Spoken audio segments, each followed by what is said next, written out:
Hello, hello. I should probably activate this first. Yeah, you can see my Black Desert already on the board. You don't see my character. I don't worry. Just gonna do some finishing up.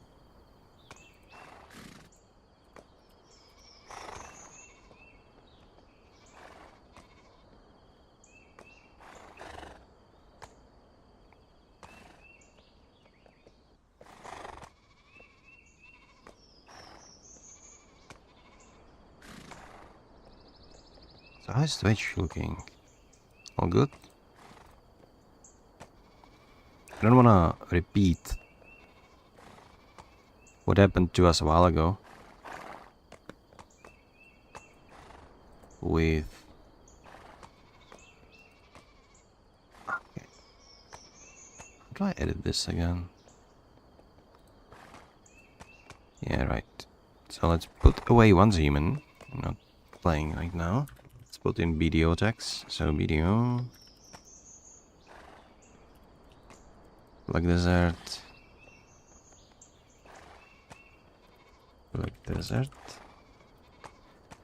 Black Desert online, I guess. That should be all we need, right? So done. Perfect. Perfect. Yeah. I was kind of bummed out about how my stream got interrupted earlier today with, you know,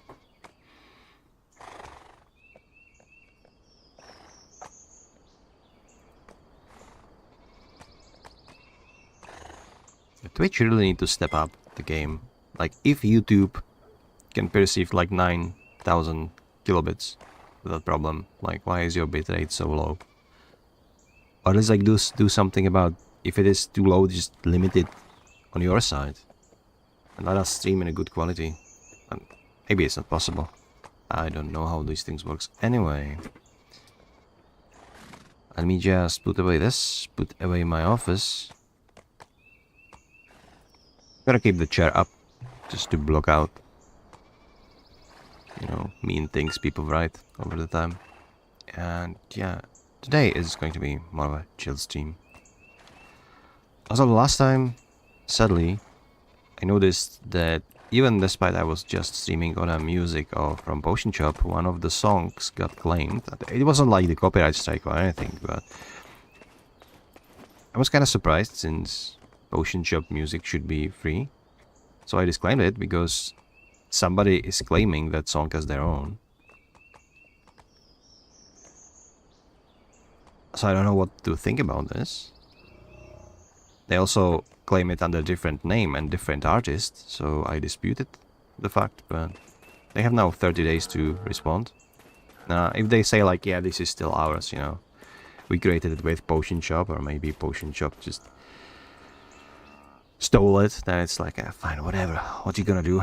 And I'm going to just, there are tools that allow you to separate the song and put it away from the stream. I think the audio quality suffers, but it should preserve at least your voice, so in that regard, that should be okay. But I'm kind of bummed out, you know, I love Potion Shop music. If you have suggestions to some royalty-free music, well, let's go.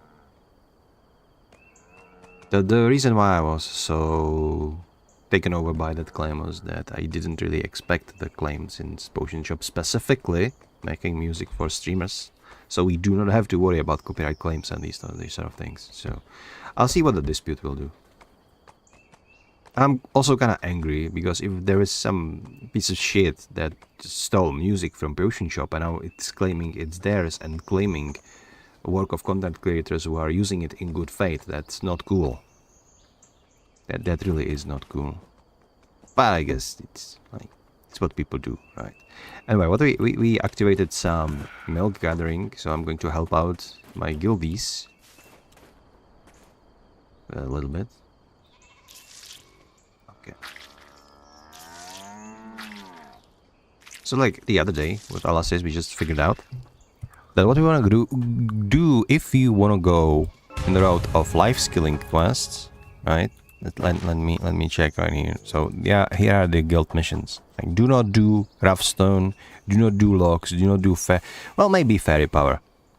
Like 600 fairy power is not that hard to get, I think, if you're. But still, the milk is the most reliable supply. It will cost you some energy. Don't take me wrong. 6,000 mil is like 1 to 3 characters, depending on your luck.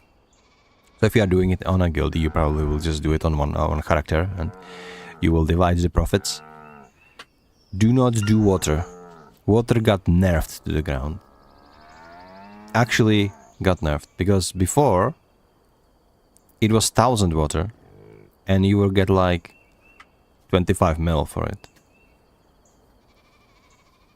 So they just divided profit by 2, essentially, how it is.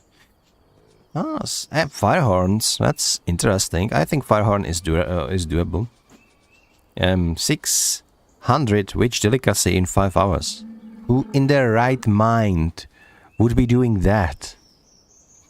You know, you can have like blessings of RNGesus and do it in like half an hour. Or you would be collecting that much like witch delicacy in course of like 3 days of constant cooking. So don't do that. Okay, fish is like no, why? And you like payload this shit. Wow, no, just do milk, okay? Or go kill monsters. I don't know about bosses.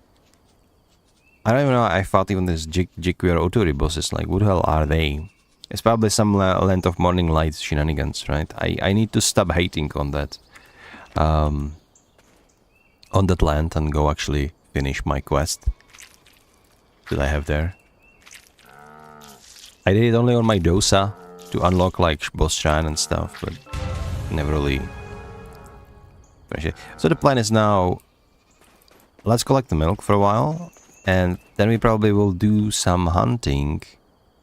We should do some hunting. I will probably just go into North Sea on my main, not on my. This used to be my main, ironically enough. Before I return to my Nova. Sorry, not Nova. For about like a year, I was playing Nova and Hash combo, but then I returned to the Striker and Guardian. I was talking about this the other day.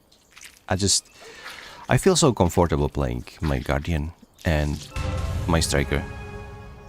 And you know, it's like me, man. Striker is like brain dead class. You just grab people and you know, shut the fuck up. All right, let me play what I want to play. This is not the discussion. Like, if you hate the class that much, that's on you. It's just a video game class, man. Not everybody need to be the APM Dark Knight godlike player. And if you choose, like, willingly to play Dark Knight, don't cry about being grabbed and killed, okay? That's part of the game. Good evening, illustrious. Yeah, those are crazy. Those are crazy ones. So the other day, I actually, as I was reacting to some videos before we went to the Black Desert patches, I was reacting to top 10 worst grinds by Shiro Nature, and he actually showed up. I think, like, to be fair, I tagged him, right? Because that's what you do. If you reuse someone else's content, you tag them. But because I tagged them, they actually showed up and commented like, "I hope you enjoyed." It's like mind blowing. But actually, people show up. I guess he was a little bit flattered. After all, it was his video we were talking about. It was original concept too. I mean, usually when you see like top 10 list, it's like top 10 of best something, top 10 warframes, top 10 like things how to make money, how to make malls, how to make your builds to steel path, you know, top 10 grinding spots, etc. Like top 10 worst things, that essentially is a bottom tier list. Those, you don't see those that often.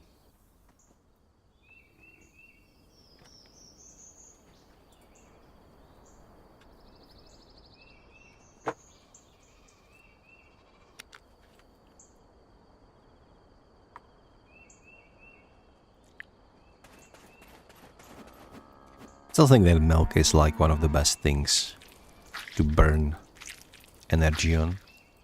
It just is.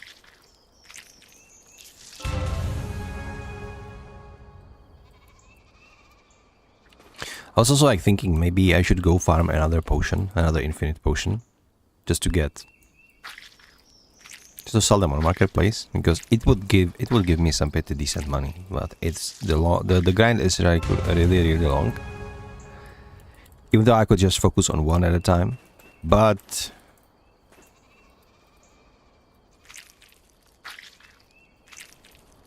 I don't know, man. You would buy a pot if it was possible. It is possible to buy.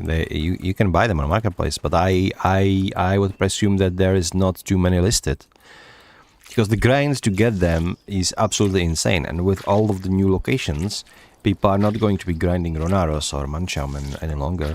Like maybe it could like be your goal for your season characters to get some extra money.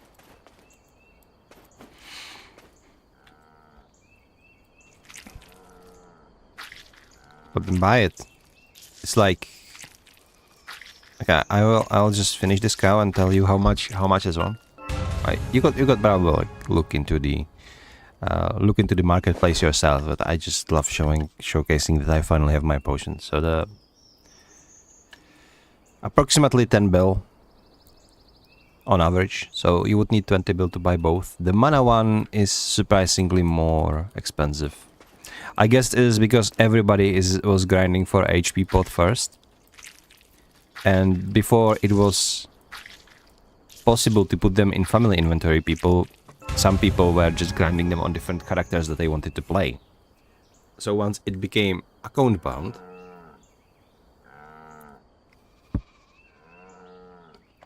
all of those people could just go to the market and sell them, right? Oh, right. You were on big spending spree yesterday. Oh.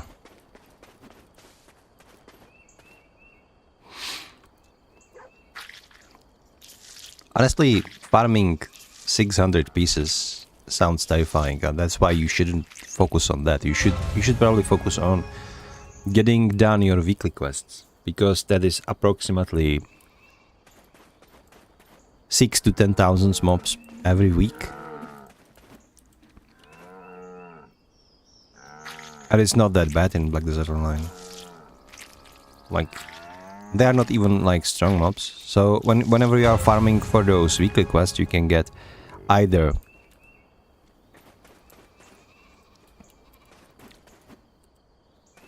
chance to drop even more pieces as you are doing those weeklies, or even like if you are very lucky, you can get the full piece, which is like 100, and then you don't have to do those weeklies anymore. So the best is not to like focusing, I want the pot now, because you will not get the pot now. Like, I will get pot in the future if I will be diligent and doing this. And doing those weekly quests isn't really too hard. It is some time investment throughout the week, but like you are steadily making that progress. It essentially means that even if you are super unlucky, if you don't get anything at all, you will get the potion in 20 weeks time. Which is a long time on the one hand, on the other hand, it is not that hard. And the second thing is, I think if you finish season, you will get some kickstart to potions. I think you get like 100 Atani elements, which is like pieces that you can use for any of those, right? So realistically, if you are having your seasonal character and, for example, leveling it at Polyforest, then you will get some Atanis pieces from the Polys, and as you level up your season character, you will get those Atanis pieces as a seasonal reward. I'm not sure if it is like one-time thing or every like seasonal loop you can do this, but 100 pieces of Atanis is like huge. It is huge. It essentially it gives you like one item for free. Essentially, that's what it is.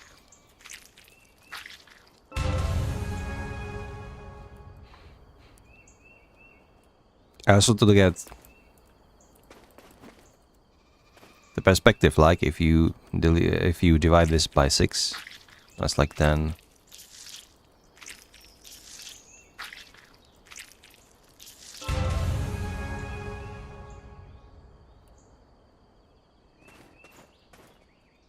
It's like 15, meaning it will strip 3 weeks of your overall grind. So from 20 weeks you are on 17, and again that would be only if you are super unlucky, which you are not, because you eventually get like a couple of pieces extra every week.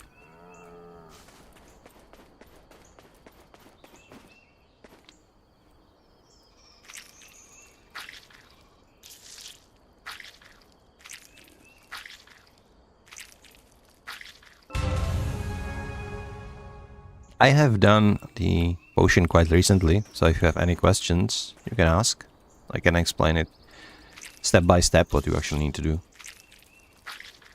It is a little bit wonky. I think they absolutely could streamline the process, because the hardest part is to actually collecting the pieces, and that the rest is just a clutter that you need to do around it. You can get partial potion if you have those 3 parts. One of those 3, yeah, you do. It heals less, and then you can upgrade it to the full part, so to speak. But I was like, I'm not gonna bother with that. I guess I was too lazy to figure those out. You can get that naturally, though.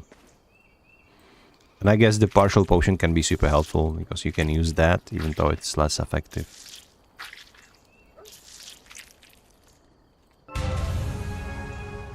I think the worst part is that if you have everything, then you need to just go talk to several NPCs that are located throughout the entire like world. Some are in Drigan, some are in Kamasilvia, and you need to run back and forth, and you need to unlock knowledge that you unlock simply by having those pieces, but you need to have those pieces. So it's utterly like... It was a clusterfuck, I know. And then you need to have some items that are like easily to buy, very cheap to buy, like Garmot scales, some ancient Fisher scales or whatever, there's rumbling shards. And what was the last one? Yeah, peridot leaves. Do not exchange your peridot leaves for like those horse training items. You need to have at least 300 of those.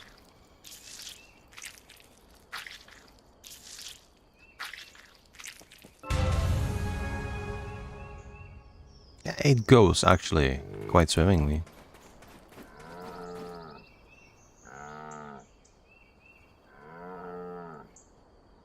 You're missing 290 pieces? You are halfway done. Oh my god. What are you talking about? To finish the season, you will get another 100. Like, you are super close. Finish the season? What do you mean no? Is it only 1 potion? What do you mean for only 1 potion? You are missing 950... You are... what? You have only 10 pieces total. Okay, I see. How many Atanis do you have then? Did you check your Atanis element? Because those will make a huge chunk of your progress. I think in my case the Atanis element saved me almost 200 pieces.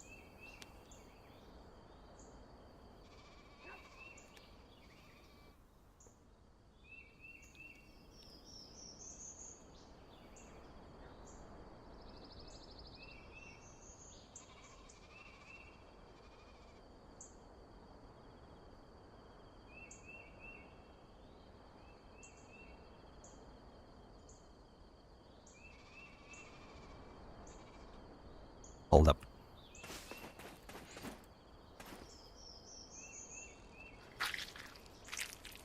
You have 9.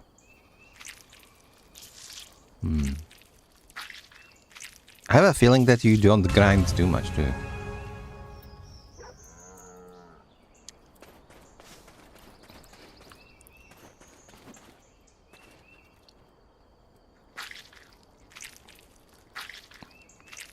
Maybe, like, honestly, maybe Black Desert isn't the game for you if you hate grinding. Even though there are like ways around that. Should we? If you incline to life skilling, then you probably can just grind for your gear by life skilling.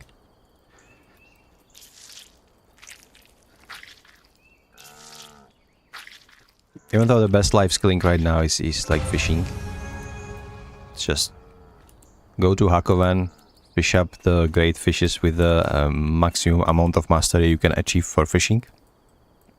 And once you have red fishes, you'll go to the land of the morning light and you sell them with absolutely disgusting profit margin from distance bonus. And then you get like 2 billions per night. So that way, you can have your potion in like 10 days if you are just fishing non-stop.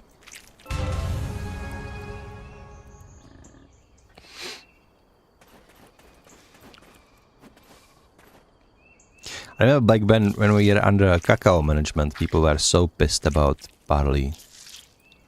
People were just running around on their carracks, making silver, and it actually gave them approximately as much, if not more, as some people who were grinding mobs. And those grinders, they were so salty about it. Yeah. And the best part about it, the PA, they never did anything about it. They just introduced new zones. So now you grind more because new mobs are actually giving more money, but it's not really. Okay, I'm almost out of energy. Does one attempt cost like 10? I'm not sure.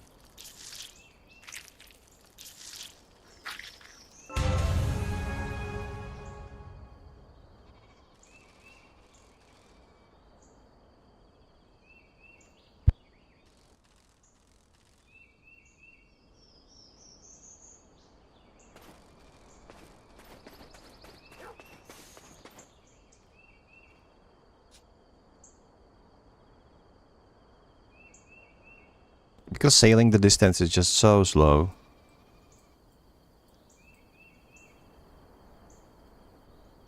But to be honest, since you can physically run from Veria to next to Hakoven, it might be possible.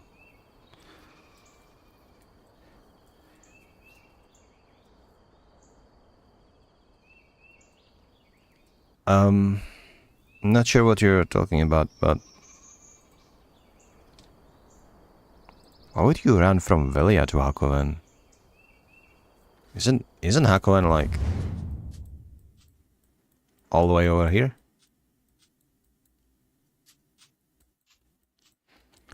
So what you want to do is you want to jump to this well in Valencia, and from here you can go to Hakoven. Even though might not be possible because of the desert, but it's not that far. Yeah, wells are. I mean, that's the whole point. You're using wells, right? So you go in here. In here, you fish buttload of like yellowfish and redfish. Redfishes are like the most. Then you go here to the well. You jump into the well. You will arrive all the way in the land of faraway light or whatever it's called. Here in this village, and then you go just here. And you will sell everything. Boom, you have billions. People are saying that if you have like a high mastery, so you will catch a lot of those redfishes, that they are turning in like 100 billion profit when they go deliver. It's like, it's insane. I don't know what they were smoking at Perlabis.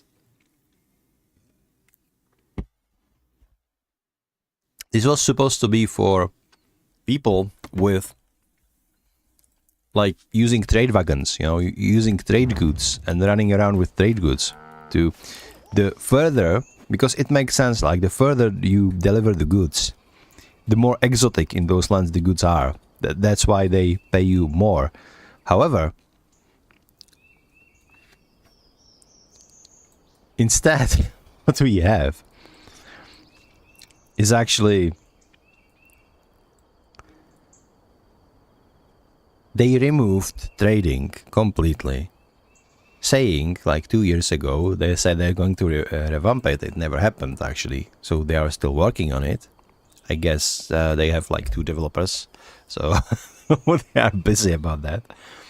But they returned this distance bonus into the game.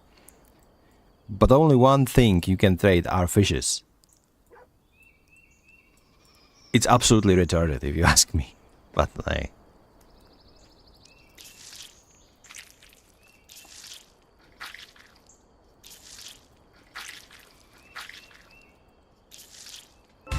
Okay. Okay, so it cost 10 for attempts.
Okay, this is my... Oh, it's not my last attempt yet, is it? When do your energy actually deduct it? Is it when you start with the cow? No, after. Okay, so I'm at 0. We are at 4,000. I guess I'll just leave you to it. Just give me my witch. Right here. I'll be on my way. So I will just move this guy into... back to Heidel. When he does his shenanigans, I might as well.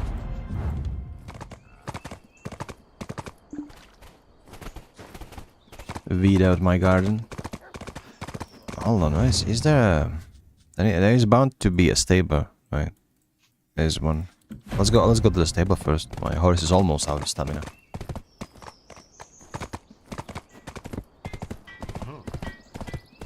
Anyone hungry power level, Jesus, these guys are absolutely insane.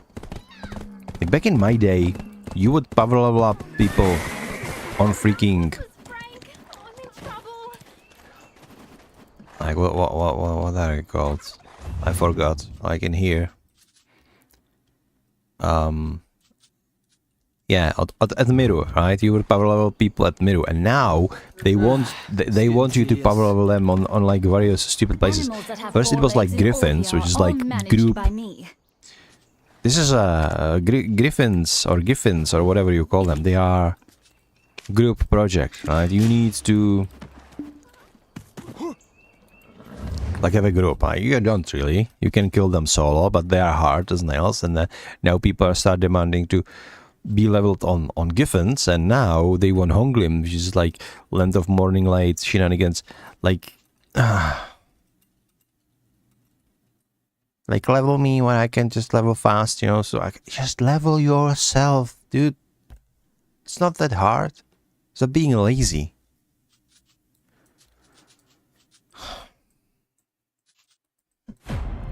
I don't know why would you level up strangers like that.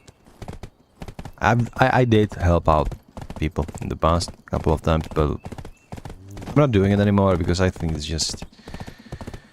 Stop begging in chat, it just irks me so much.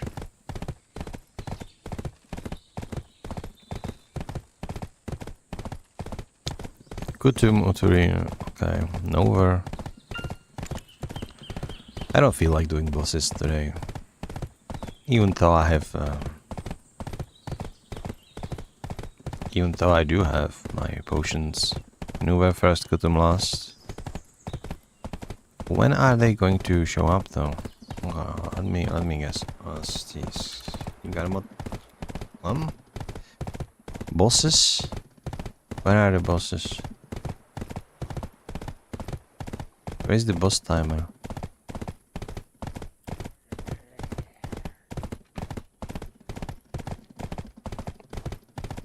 Okay, so they go in 7 minutes. Kutum, Nuver, chicken and picking. The picking used to be only an instance thing, though. They reworked it a couple of months back.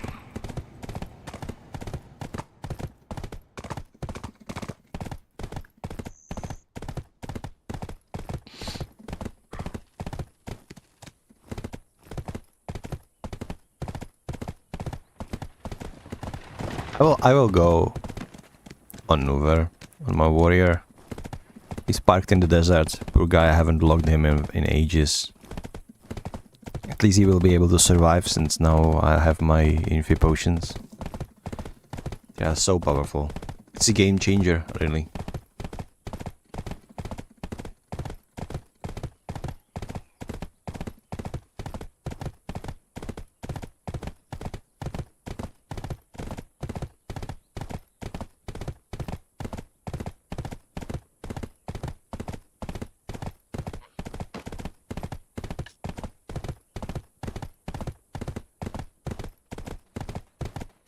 It's easier than me, you don't need to move. You were there yesterday. You go there, kill mobs standing around a pole, they won't spar you, and you kill one group, they won't stop. I think at Miru you also stand in one spot. Eventually you will kill the spawning tree, so you need to move like 10 meters away to the next spawning tree. It's about the same. But like, if they just keep spawning without anything, then yeah, I would agree. You can Archer level up to sit him on Nuver or Kutum. I can help you level up Archer. We can go test those Moglim or whatever they called. Haglim, Muglim.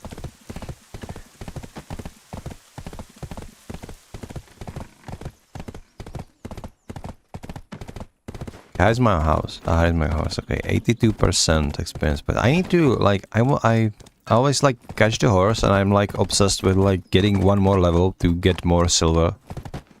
But frankly, it's more like useless than anything. It doesn't increase price that much, but I guess I'm on copium and I'm like, yeah, but it will increase, you know, my riding skill for like 0.05%, so it is worth it. I need to stop. I just need to focus. If I'm going to level up properly, I should probably just focus.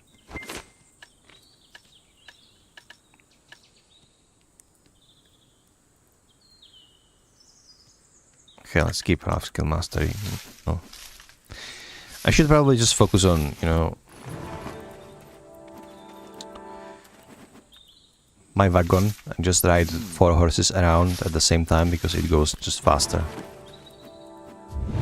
I don't even think that wagon and parts I bought because I bought it from an auction. I didn't build anything for myself for the wagon. I don't think it paid itself off for just horse training. Not yet, anyway. But maybe one day I will be able to create my own like dream horses, and that's when I'm going to be. Oh my god! I am so glad I bought that wagon the other day. But it's not gonna happen anytime soon. It's 5 minutes to bosses. Okay, so what I'm going to do is I'm going to actually stash these. Okay, you need put back your cooking stuff, but what this too? Alright. And you will be able to fish eventually. You will be fishing. I don't know if there is nothing to do. But now I will just stash my hunting stuff into the storage right here. So quite honestly, my guardian has one of these, but you don't need it anymore. So we're gonna put it in here. Who is like the hunting rifle? Does my Starker sniper? Okay, sniper. So yeah, the Stalker has one. I don't have Marnie sniper rifle just yet. Eventually I will get it, but now okay. So hunting. Okay, so I will take this on my striker. Guardian has one in case I would like to be there for longer. I also need to unequip this. Why can't we have, like, at least accessories for a whole account? Just like with everything else. Regarding life skilling, like tools and stuff. It should be just on account, and you should be able to just put your maxed out gear. Just always half-assed solution with panel bits. They always just start working on something. Then you think they created like quality of life, but it's only like the half of quality of life. You know? The other half is not yet implemented, and then they forget about it. And then they're going to forget about it, and we never get it. And then we will have to juggle these life skilling accessories between our mains anyway. So what's the point of having account-wide tools if you can boost those tools with your accessories? Like,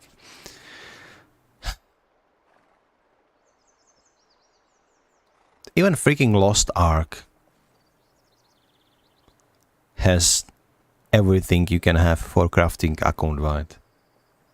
How can you lose? How can you be losing to Lost Ark? In some regards, that's just, the game is such a shit show, and it still does some things better than you. Why?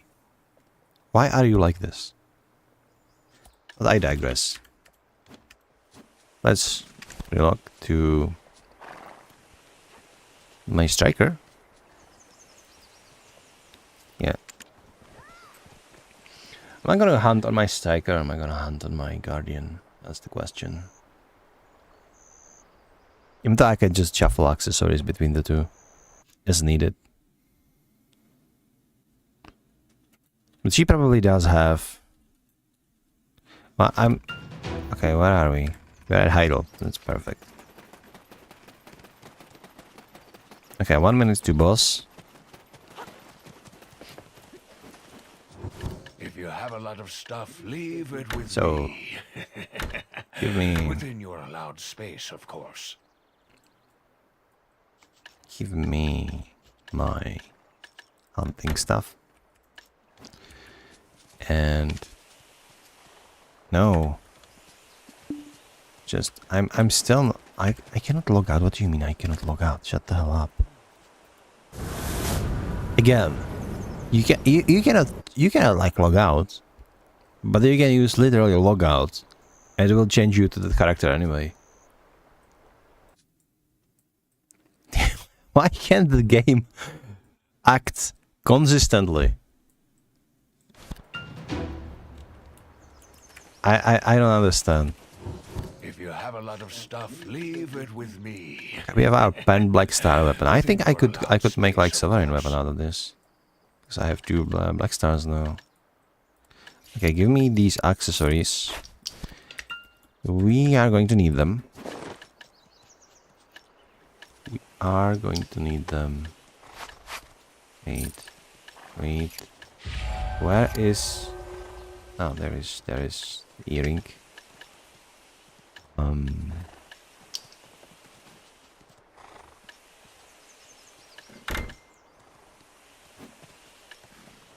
not going for boss. This is not upgrade, I think. At least it seems the same stats as the pen black star. It depends. Also, what do you have as the item effects? The extra item effects. Anyway.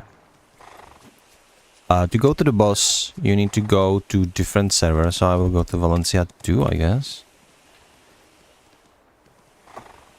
So why they are keep changing channel?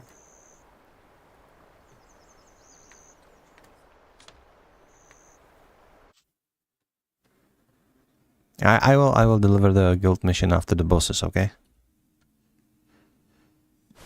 Why are they keep changing these channels? Like if you look here, it was like Serendia yesterday, right here. Why are they keep like shuffling the order?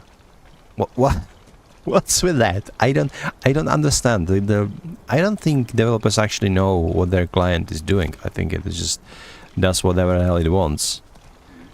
Wait, here on Blood Wolves? Does it mean that I don't have anybody in the desert? Aquila, Sandgrain. Wait. I really don't have anybody.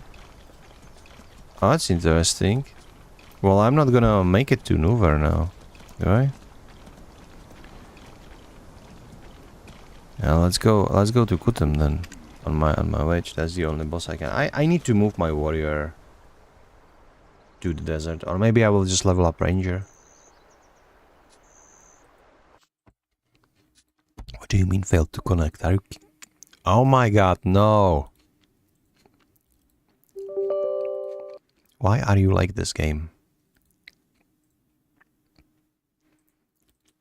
Why are you shutting me off? Seriously.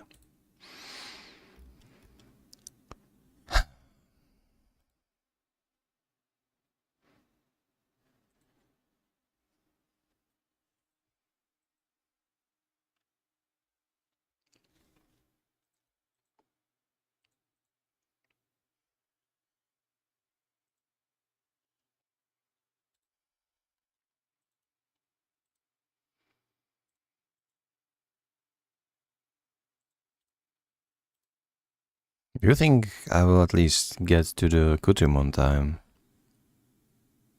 Weekends are still tends to be pretty stuffed, meaning people will raffle stomp these bosses quite quickly. But we'll see.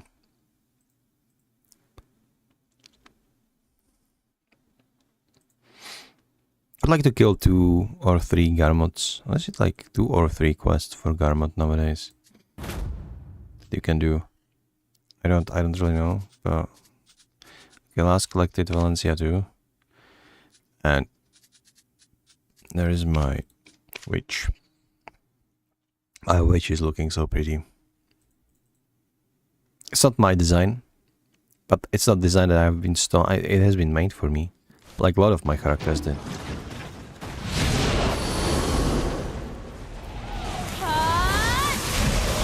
He's almost alive. You sons of bitches. You just lie. 30% my ass.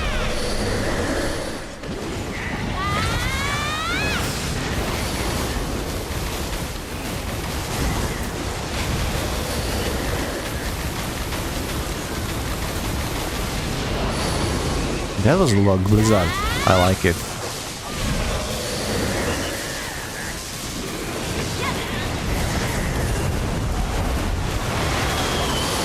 Oh shit.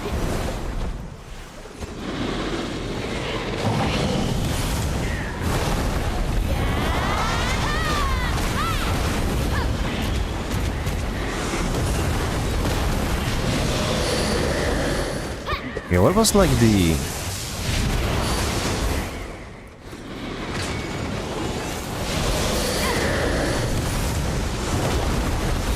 I know there was like a button you could press on a wage.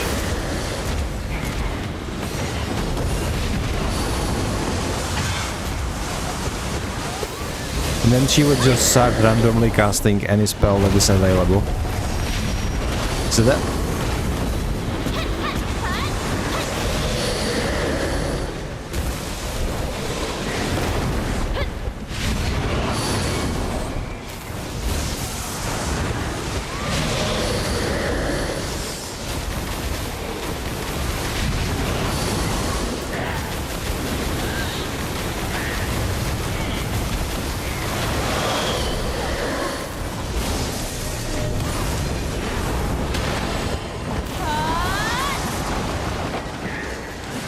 Seriously, how can you continuously cast on... Wow.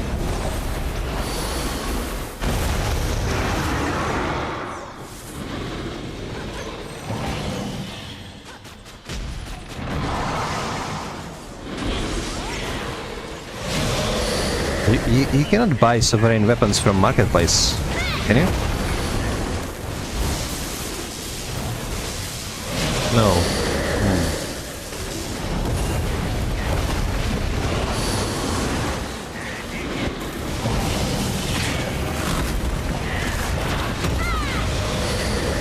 Your F is not it.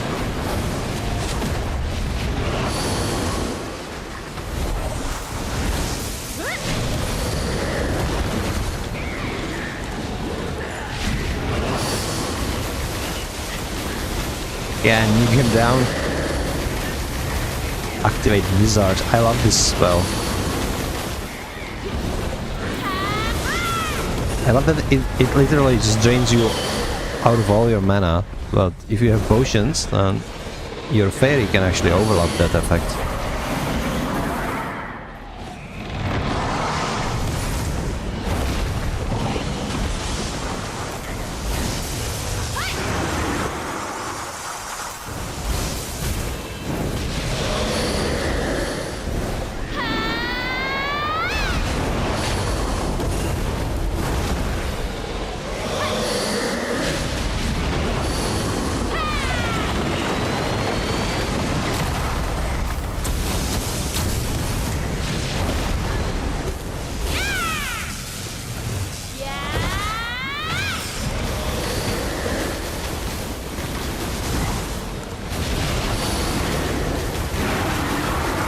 Is he down?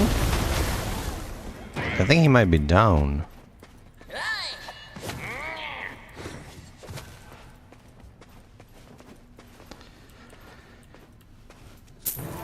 Okay, I take it. So what do we get? Artifact. I'm getting a lot of these lately. They really stepped up the rewards. Okay. So, let's go back to my guardian. We will go hunting to Narsion, because I picked the daily quest. And now I want to finish the daily quest. Even though those quests are kinda meh.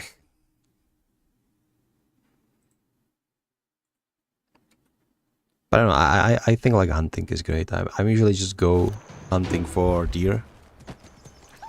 But before we go, I'll just swap to Olvia, since I can.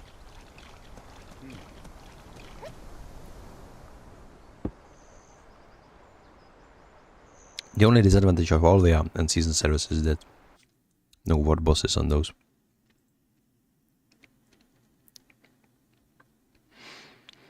But that's like a no issue. Okay, so the quests. Let's mission complete. There it is. And how come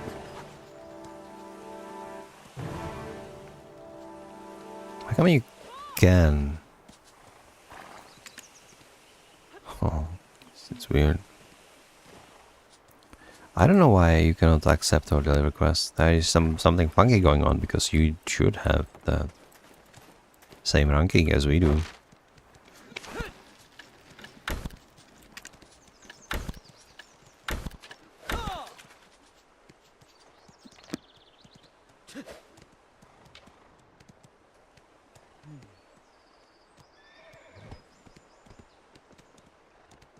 Yeah, there is something funky going on. I mean, maybe we will just ask. We will just ask the guildmaster to demote you and promote you again, right? That should work. I think. Well, it is, if it is possible. I don't know how the guild works. Okay, stop looking on the butt of my guardian. Okay, stop it. Perfs. Where do I have my Halabreska helmet? So what are you gonna what do you wanna do if you go hunting? You wanna keep your armor up. Like, you can have these like Manos Hunter clothing to have more mastery, but it's not really worth it. Maybe it is worth it if you're fighting like deer or stuff. But if you're fighting some monsters that are attacking you, it's not worth it. Because if you have your like armor up, then they will do you literally no damage. You can just shoot them down without a problem.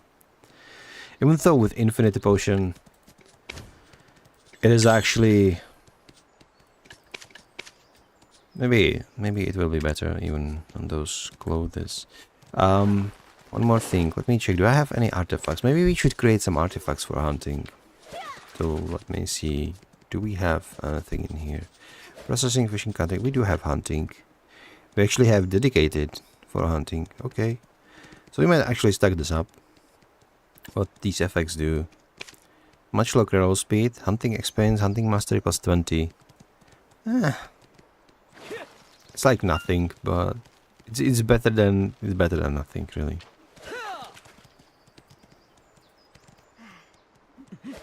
It's specifically set up to give you this blink of an eye. You have to have the specific gemstones in those. There are like various combinations that are doing various things, and they are detailedly somewhere. You go to infusion right here, and if you go click on the all combinations, then adventure board is going to be open up for you, and in here you can actually find what he stepped it up. They put in a lot of stuff in there. So anyway, we will ride to Narsion, which is somewhere around here. It should take like a well. I feel like riding today, so I don't know. It's actually quite fast.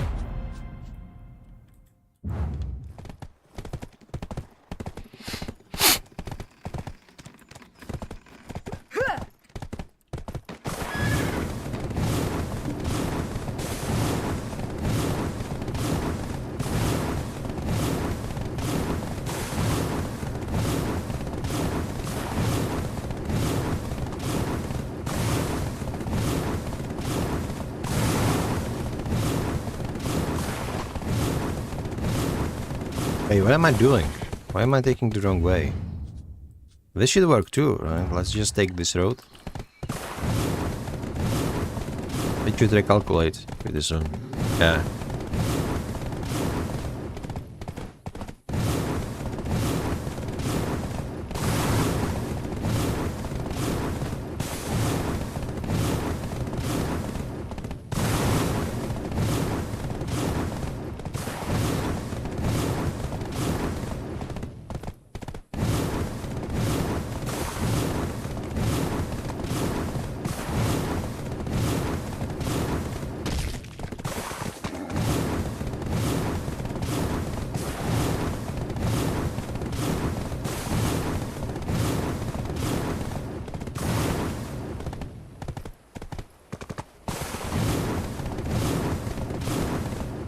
Gotta say that the Dream horses are really fast. Doom is the fastest one. Like, Pegasus can fly, sure. But in matter of speed, Doom is the best.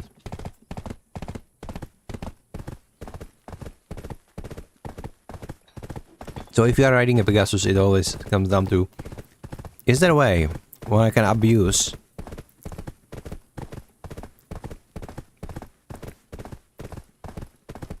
like the airline between two places to get somewhere faster, because if not, just take Doom and ride.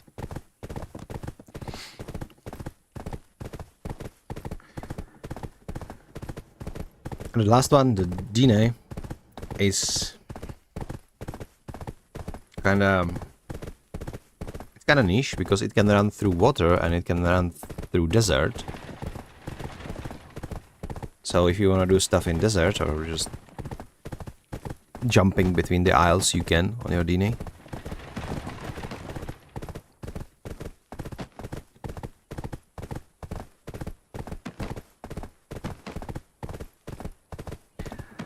We also got one tier 10 for free, and I have it on my currently on my seasonal character because I don't know, when I took Dine, or whatever he's called in his like tier 10 form. I'm kind of regretting I didn't take the blue Doom horse, but I also have like 3 Doom horses already.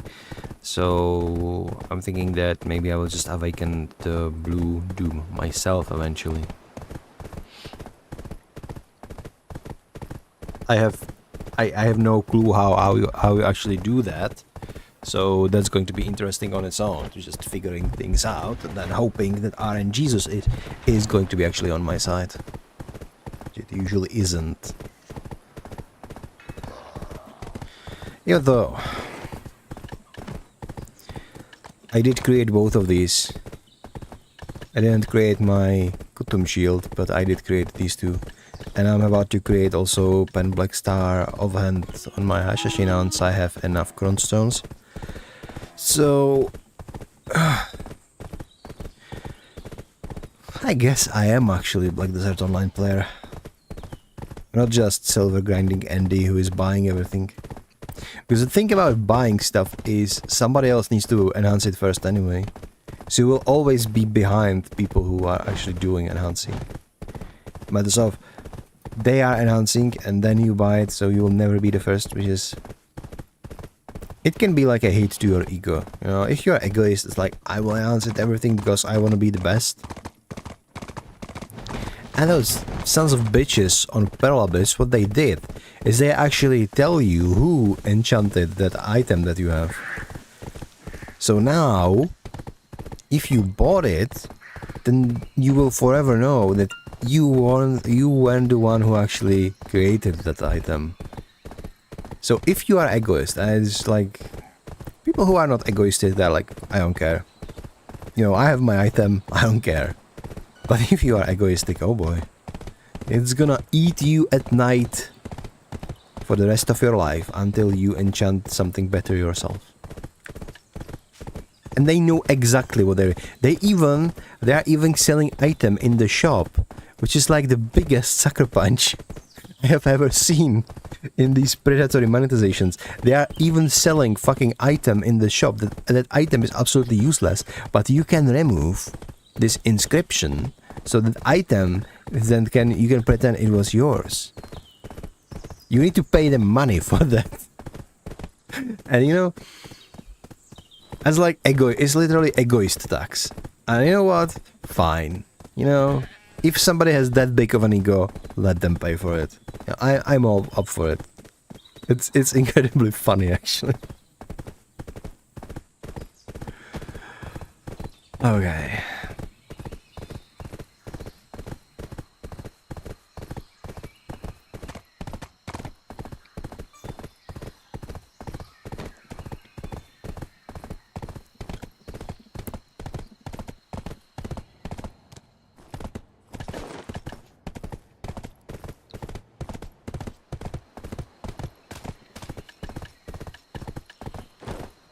So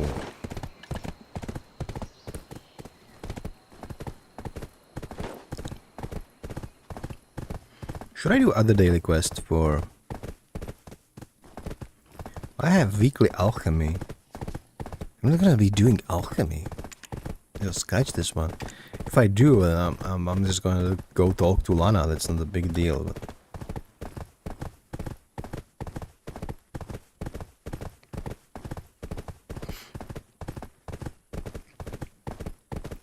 also have a lot of main quests unfinished. It was fun back in the day when I had everything finished on my account. Then it disappeared because, you know, new Land of Morning Light was added and a lot of stuff, and Ataraxian and all of these.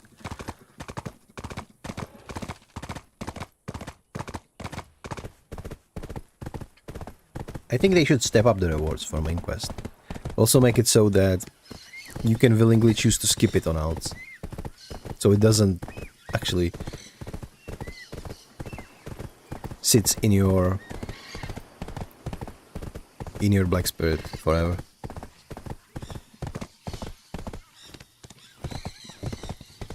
The way they streamlined it all the way up to Valencia, I think they should do this like as far as you've already went on your main ones. And not limited on season only either.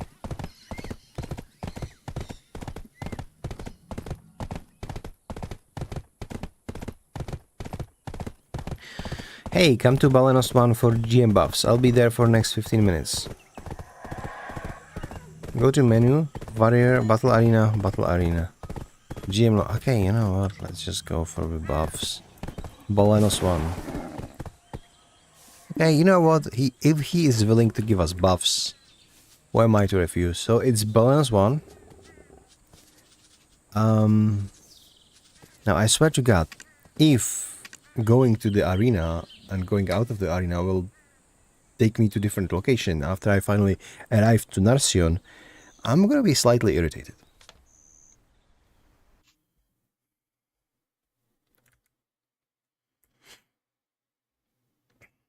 So do we have Xarka? I think we can do Xarka. I think I will be still online when Xarka is around. Even though my head hurts a little bit. I know what it is. It's probably all the rains and pressure in the air changing. Okay. So go to menu. War, Battle Arena 1. So War, Battle Arena 1. So why is community manager called Lolly?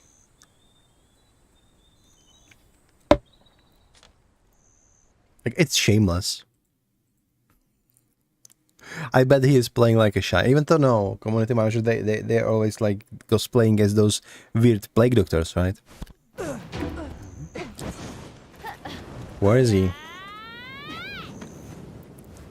Wait, where is he?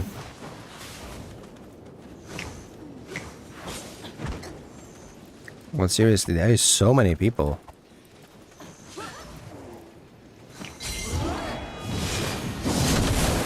Do they have like a Raiden C2? Okay, interesting.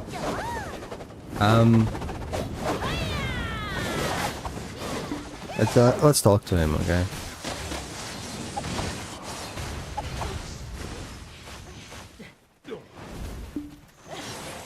One buff if you'd be so kind.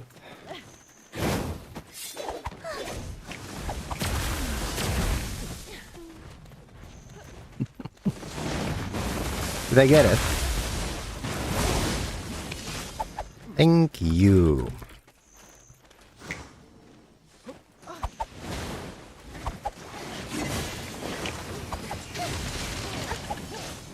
I also have this flamenco dance. Check out the registered dance via menu, community, social action 1. Menu, community, social action. Do I have any dances? I don't have.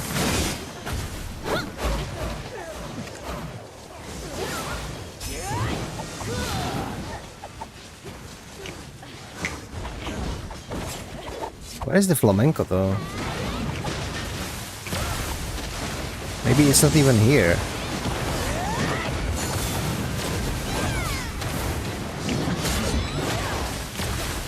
Okay guys, I'm gonna be honest. You are starting to be too noisy. Can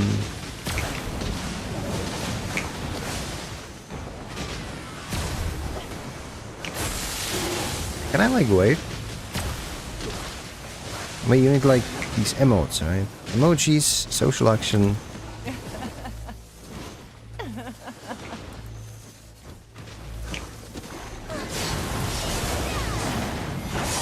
Do I still have my like symbols? I do. Let's make more Rukus. Yeah. That's what you do. Just be obnoxious.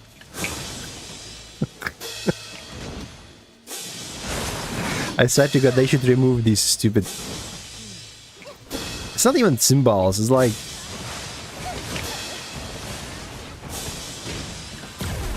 something you put on pots when you are cooking stew. That's what it is. Okay, I'm gonna... wait. Hold up. Hold up. This needs to go to the family inventory, right? Yeah. I'm gonna...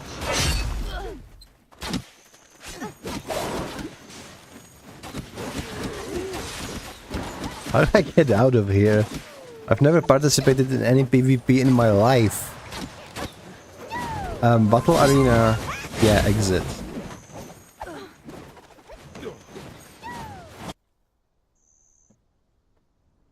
Well, that's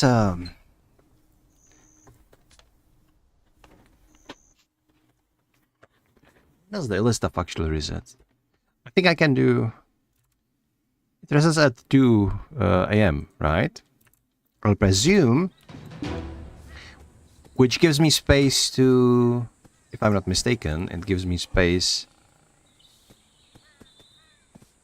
to do these daily quests with hunting. So I'm gonna talk to this girl over here. She should have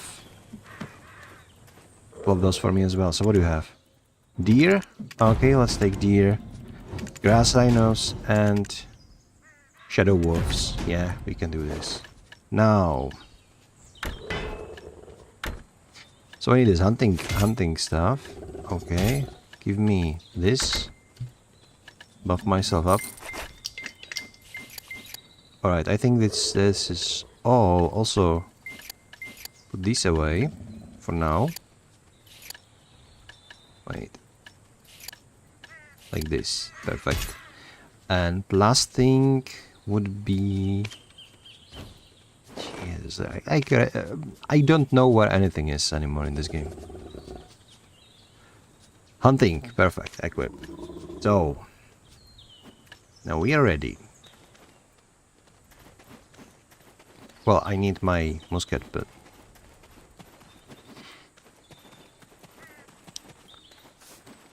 That's okay. So... Musket. Alright. So let's start with shadow wolves. I need 50. God damn it. That's a lot. The best place to hunt shadow wolves, if I remember correctly, is, let me put some of these. Yeah, sure.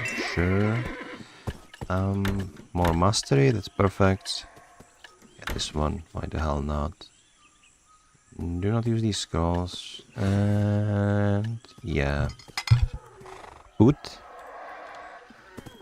All buffed up. Wait. You cannot drift with the musket. Oh, good to know. So what? If I remember, I usually put my tent over here. And then you just go, you crouch, and you just start blasting.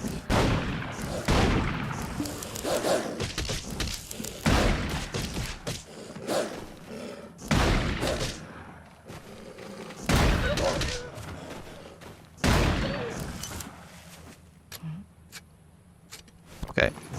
Well, so much stuff. Look at that. Right.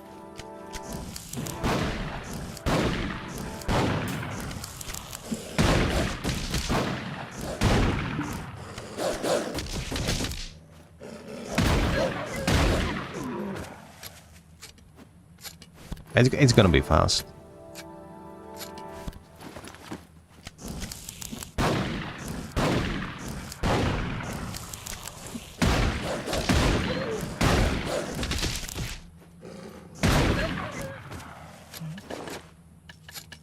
So what I'm noticing is how many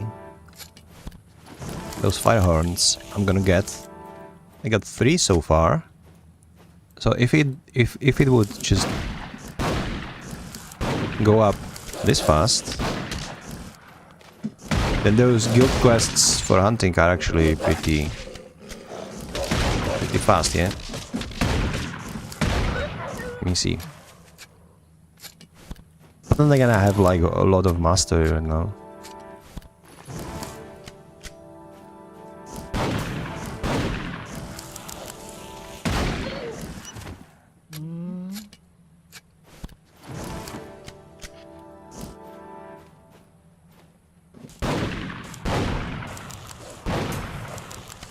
Did I just one-shot him? Really? Well, that's inconvenient. I did one-shot him though.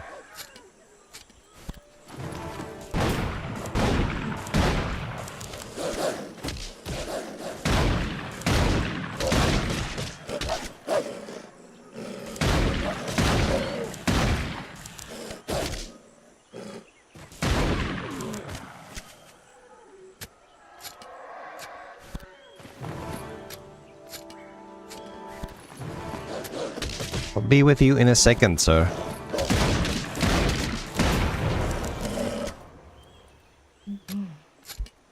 So that is a daily done.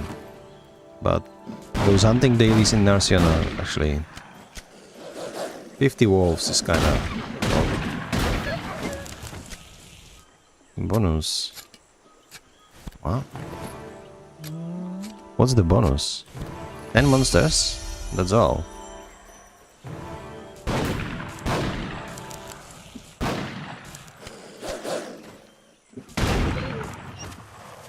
What's that flower over there? Is it something I can collect? Ah, no, it actually looks like it's a... That's a freaking monster, Ron. It wasn't a flower. The flower was a lie.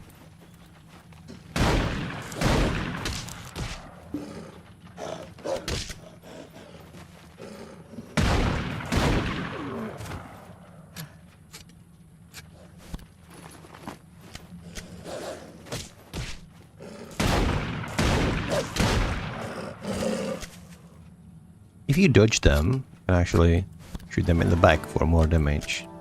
We have already 18. So hunting takes a little more setup than like collecting milk and stuff. But you can actually, if you are here and you have your hunting gear set up, you know, and your buffs and all, then you can do those guild quests pretty quickly. Which reminds me,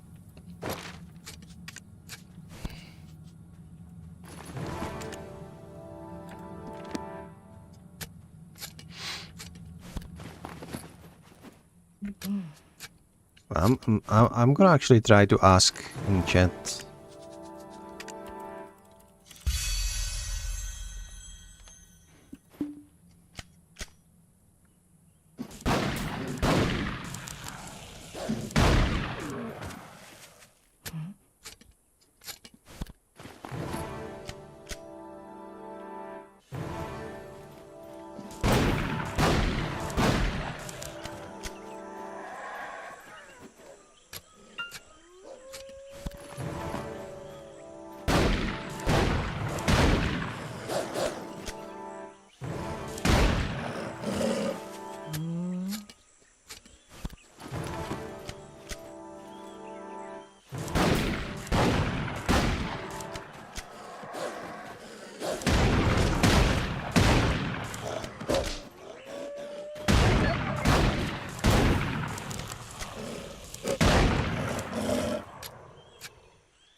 Yeah, I'm almost.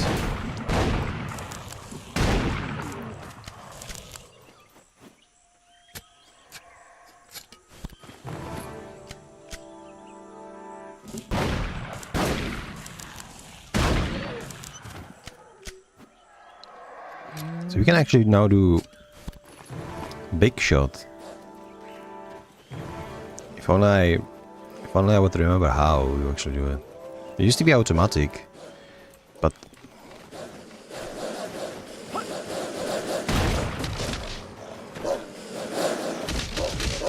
I don't know how. Well, how to actually shoot it?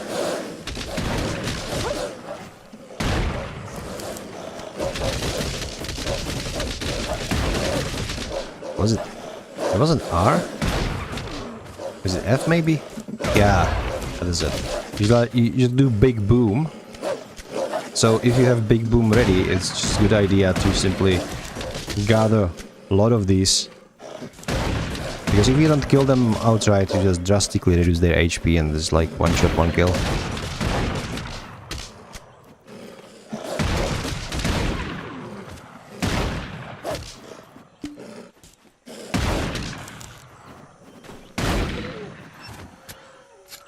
Okay. Just quickly gather as much as we can.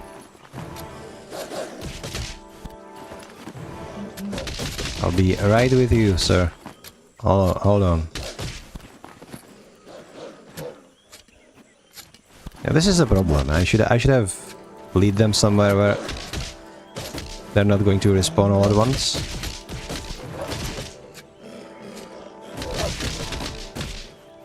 Okay. Okay. Now we can talk, alright?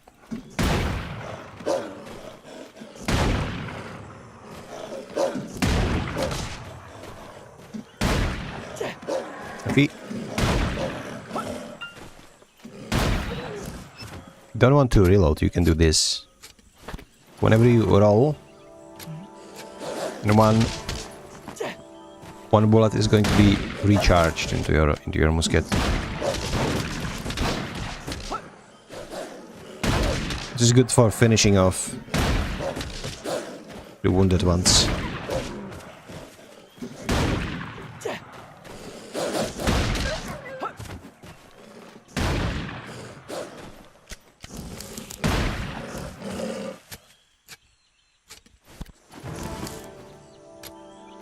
I need 2 more wolves.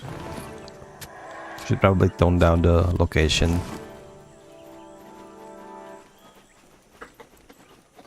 Gonna kill you.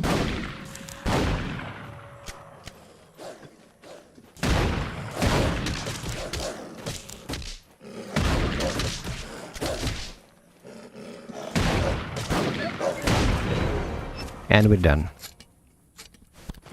Next. Oh, no, let me just repair for a sec. At 1500, 1600 almost blood. All other as well. Valdspark is great. Okay, next stuff is grass rhinos. Let's actually deliver to Ludo. We can also deliver the black spirit stuff. I should have done that earlier. Oh well, what you gonna do? Okay, thank you.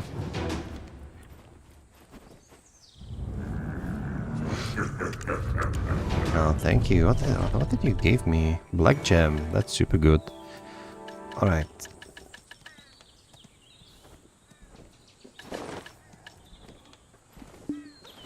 Now 7 rhinos, and then we will be just hunting deer, and we are golden.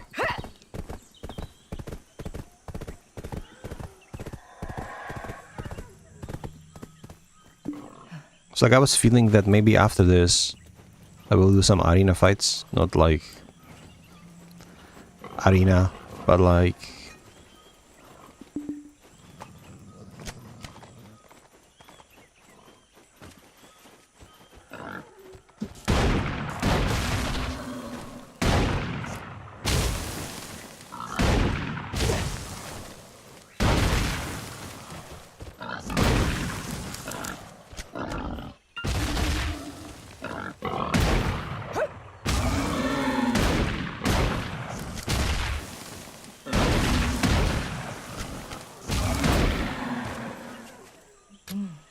yeah, these guys are taking a little bit longer.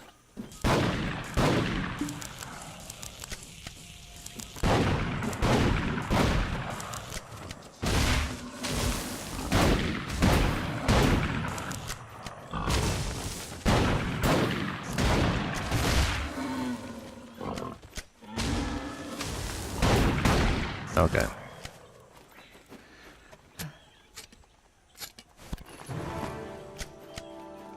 Could have been worse, yeah.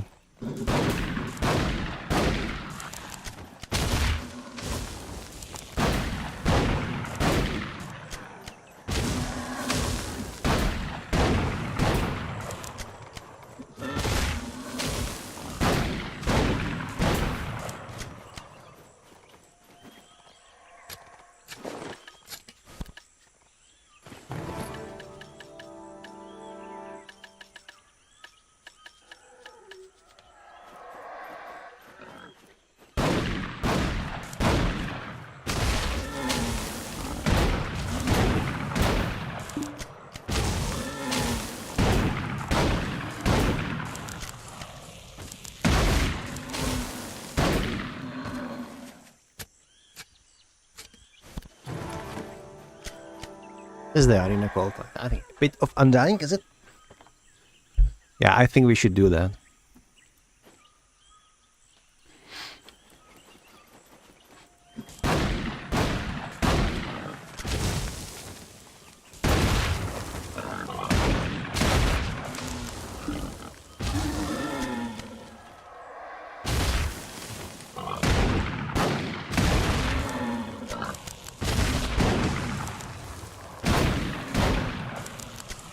Man, I love Odilita. It's more grounded compared to Camasylvia, but Camasylvia is, you have like this high fantasy elven forest. Odilita is more like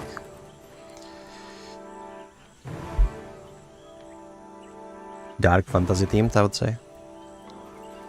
And it's not just because there are like these god elven girls everywhere, it's also, it's just the nature in here is much more appealing to me.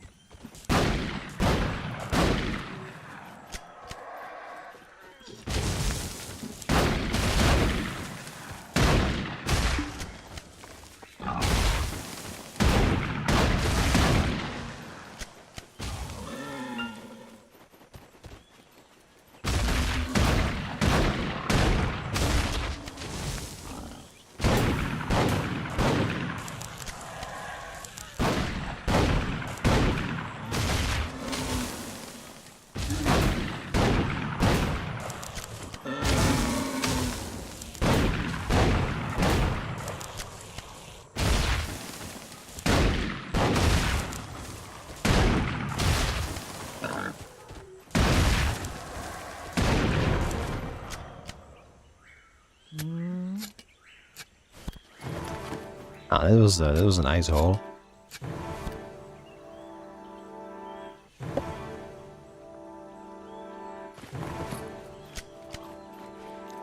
Okay, now just kill some deer and we're golden.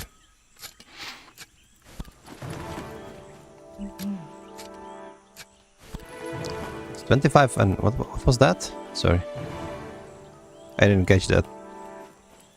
Maybe like somebody got potion or something. And my favorite spot 200 here is actually all the way up here. Was it? Yeah. Yeah, just past these rhinos.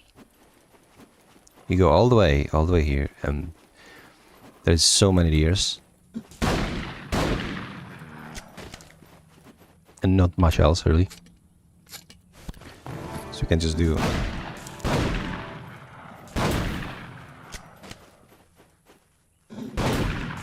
literal circles.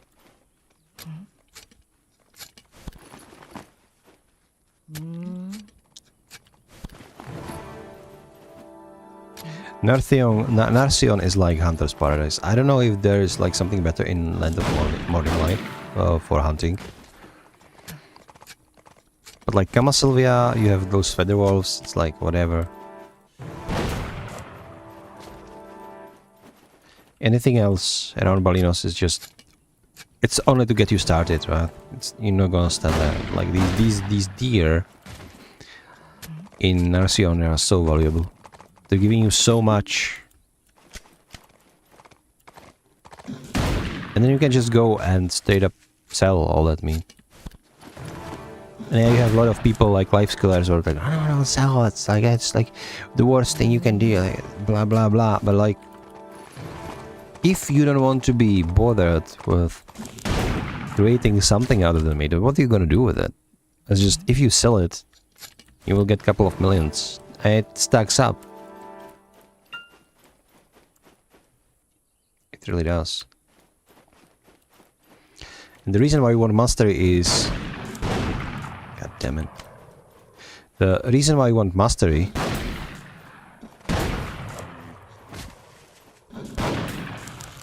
is to get even more stuff from a single animal.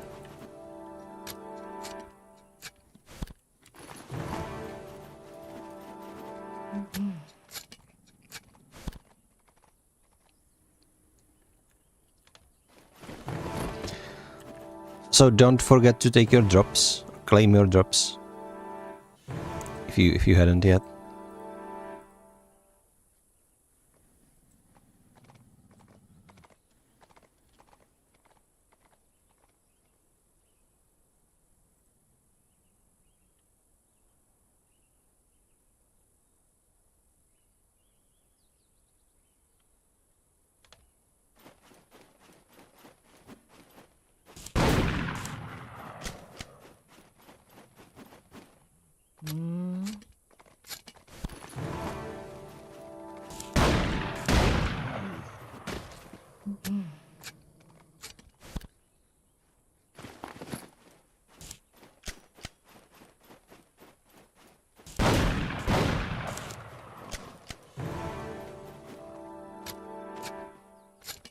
I think we aggroed the rhinos. They are not aggressive, right? But they're watching you. They don't want to let you get in their back and shoot them in the back,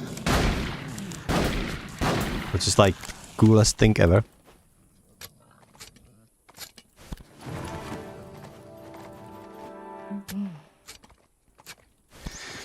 And it's kind of fun to watch like how all of these animals act differently. Like the deer, if they spot you, they run. The rhinos, they're just watching you menacingly. And wolves just straight up attack. That's it. They just go for you.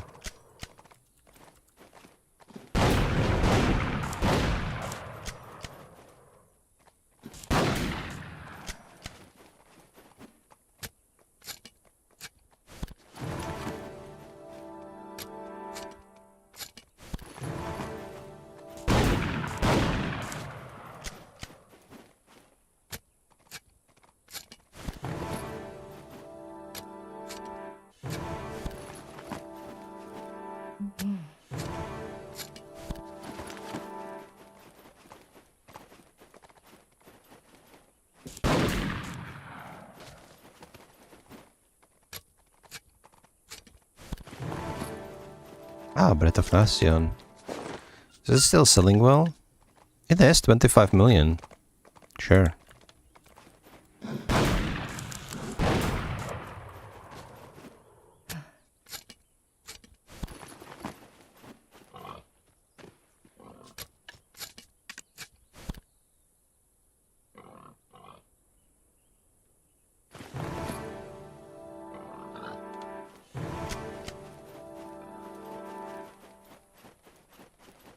We have 69 horns. Nice. Okay. Just wait. Killing some does before the bugs spawn out again. There's one over there. Let's club him.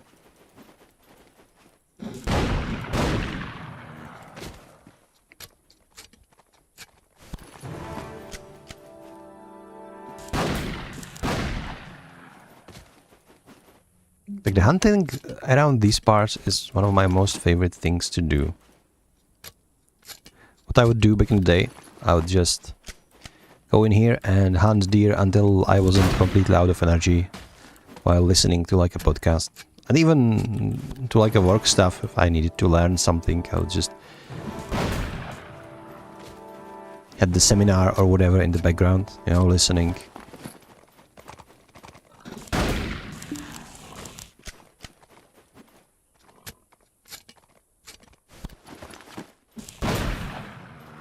Some of my favorite podcasts I was listening in here. With like Lighthouse Horrors or some of the regional podcasts like fantasy / science fiction. I would recommend it, but it will be only for people who speak Czech.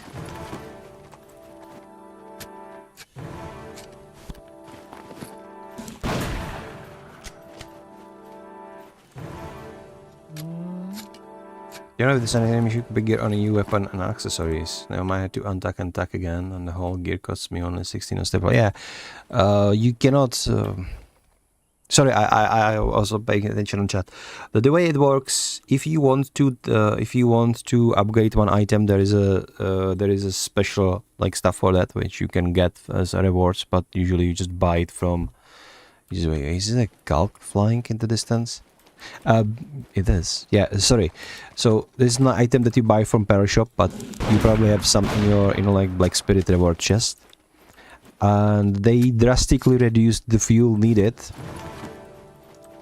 so it isn't as costly anymore. So you might just untack and copy everything again, straight up.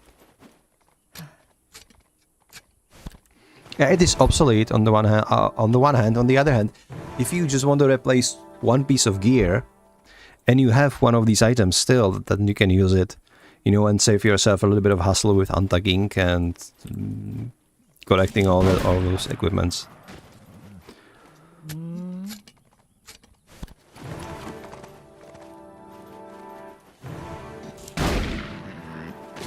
The worst part is,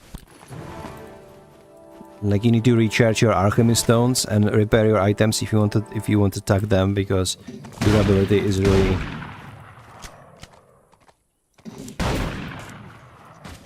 You need to have full durability on items if you want to tag.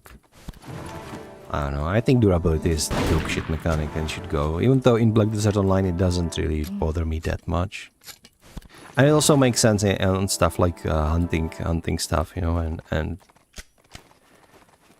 like life skilling gear. Even though we are already limited by energy, but like it is what it is. But you know, every time I'm streaming, you can hear me rambling about durability of items at least once. Like this morning, when I was playing Once Human, yeah, I had durability run towards the end of the stream. I always gravitate that way. Because if something irks me in video games, it's how they are putting durability on items everywhere. Like, what's the point? There is nothing good that durability ever brought to any game ever. It's always there just to be as one of the two things. Either currency sink, so they actually take money from players because players are grinding and constantly generating more and more. So it is a little bit fighting within inflation, but it usually becomes obsolete pretty quickly anyway. And the second thing why it is there is to be as obnoxious as possible. Like, it is literally a mechanic that is there to annoy players and to prolong the interaction with the game, but not by a good like way, but by just being a bitch, you know. Go to the vendor and repair your gear, because, yeah, without it we wouldn't be able to sell tents, yeah. You know, if you go to the vendor, at least you're playing longer.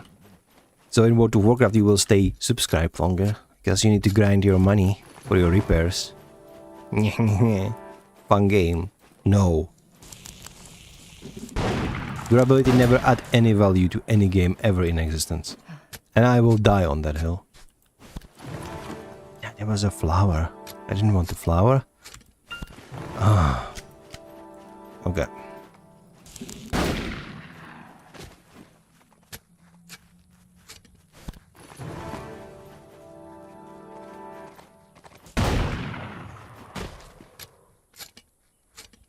Okay, 3 more horns and we're completely done. And we also ruined our musket.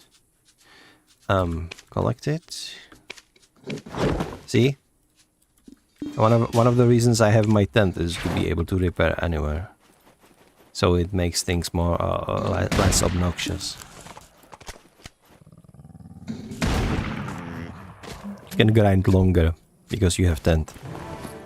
And due to tent you can actually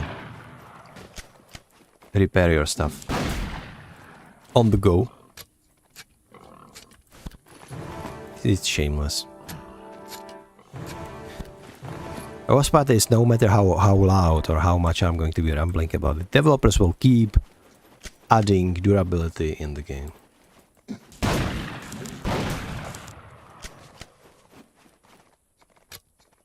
You know you know what the best games we recently get? Like Clara Obscure Expedition 33. Guess what? Clara Obscure Expedition 33 has no fucking durability in it. Just saying. Just saying, you know.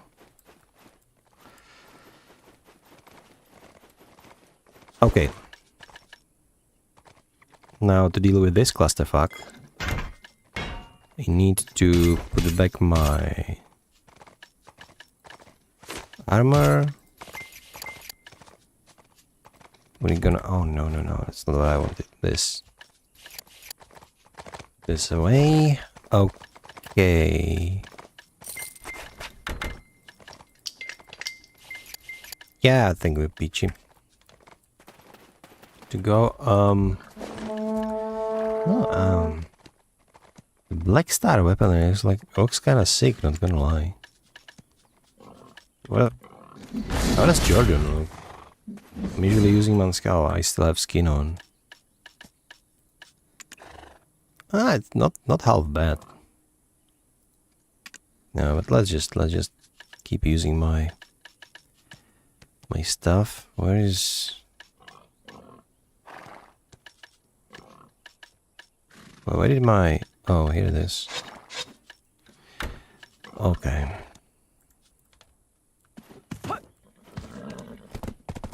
So now, we're gonna deliver all the quests. Try in the right direction. A little bit to the right. Whoop. And hope. So... White Frog? I love my name. Do we have Easy to any junk remember, items? ain't it? Not really, no. That's fine. I'm gonna talk to you. I got a fire horn. Thank you.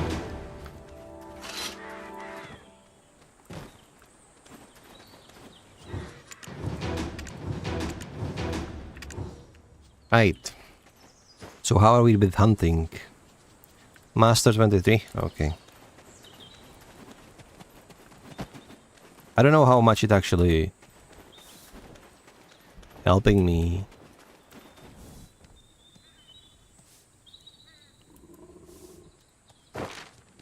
My leveling up, but whatever. Okay, so we have approximately 45 minutes. So I will open my storage. It's in Balinos. Let's put all of the stuff that I hunted in Balinos. Yeah.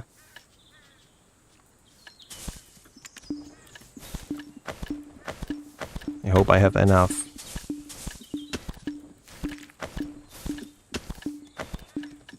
Mates. 11 remaining. I don't actually think I will be able to put everything in there. You say what? There is like Odraxia right there on the corner, right? So we're gonna drive there instead. And I think I'm actually hoarding my hunting items in here, in Odraxia. So I don't know. Some of them I'm putting into Velia storage because I have workers. They are creating treasure items for me to sell for some extra profit. It's not much, but you know, it's just little something from the extra.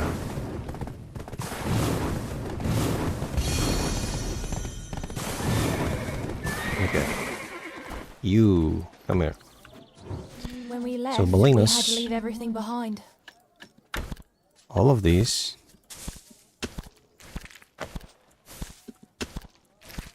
Okay, what's this? Dual event tarnish sword. Oh, there was one of those. Okay, I will just keep it. Well, let's auto-move everything. The rest of these things will go in here. Yeah. Even though this I will keep on me to exchange with Leanna later.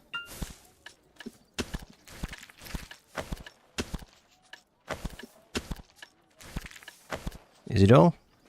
I think it might be all. Oh, Breath of Narcion. Oh, it's not a bad hoard. I'll actually start stacking these up. Maybe I will use them later instead of selling them. So what is fairy powder for? Except for like some quick silver on the side. We will go.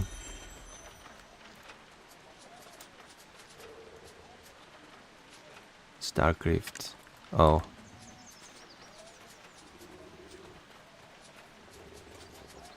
Is it adventure?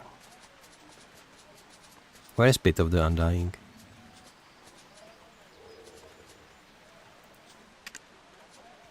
No. War? Pit of the Undying. Okay, let's go to Pit of the Undying.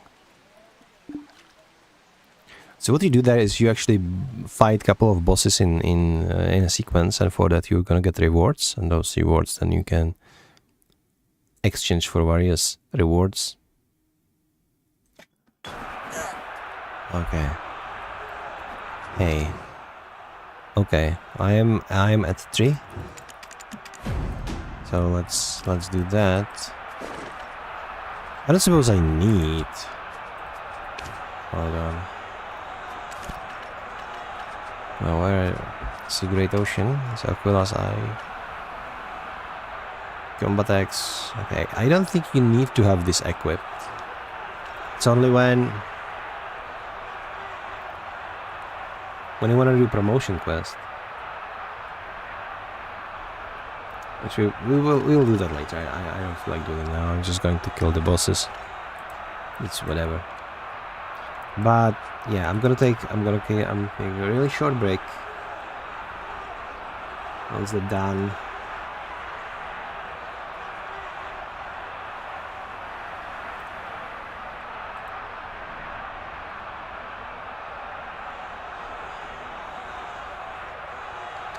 Once that is done, we will go and club the bosses. Yeah, I should be done before the reset.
Alright, we're back.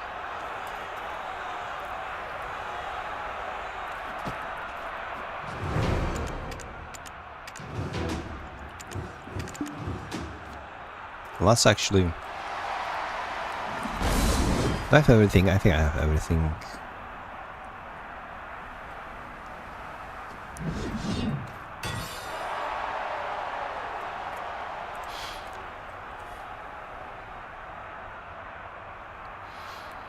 I think you should like stand over here or something similar.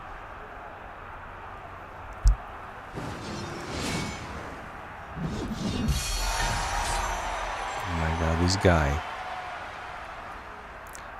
At a certain point he's like literally invincible.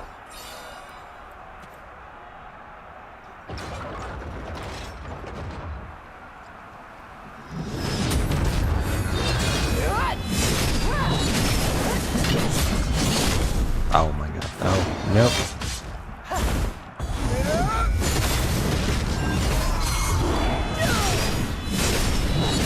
He's just like stacking up defense.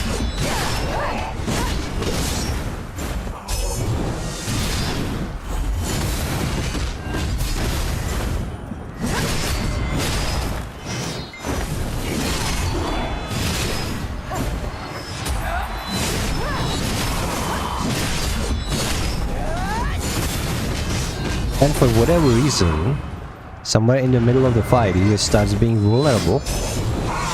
And we can finally kill him.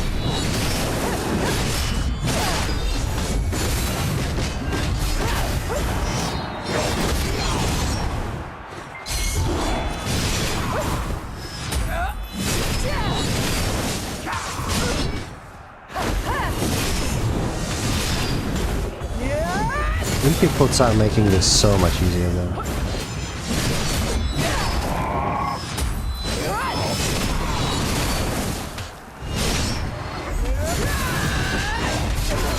You know what, I'm just gonna...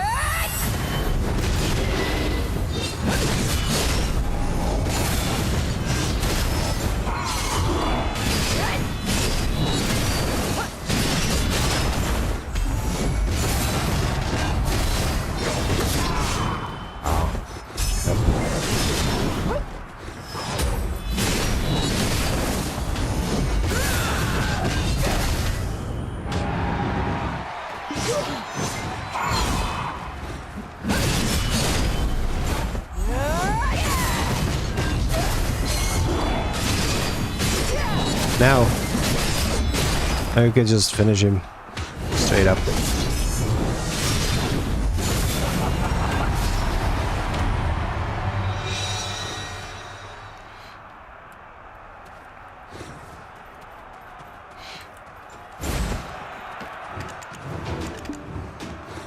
Okay.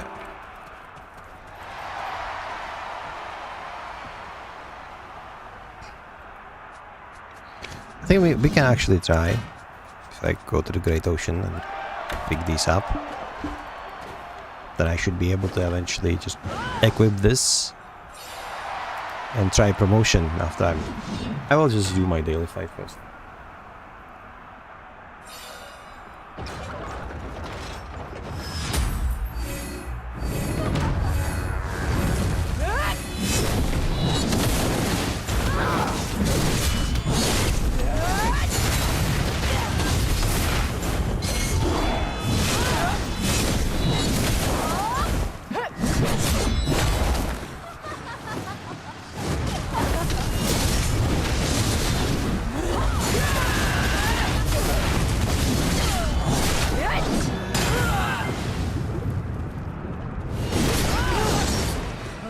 Come on.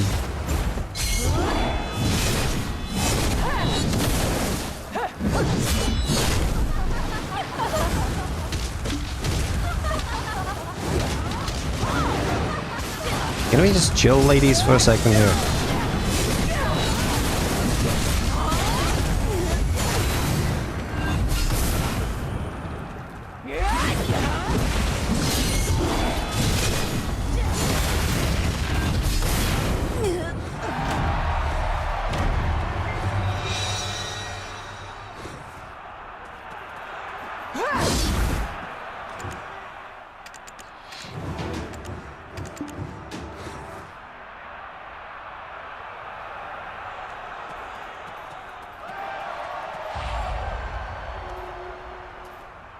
Okay, 30 minutes to Xarka.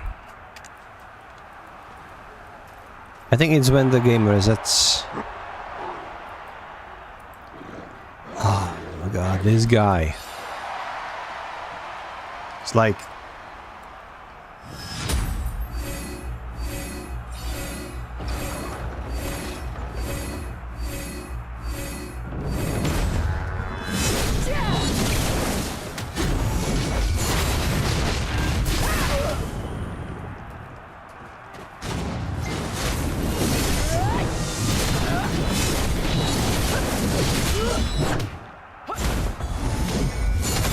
You can literally lose against this guy, just try to brute force him. We need to run around when he's like this until he gets tired and swaps back to his normal form.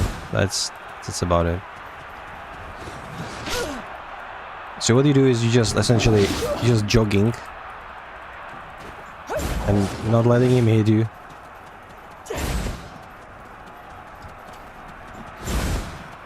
Just jog around the place like this.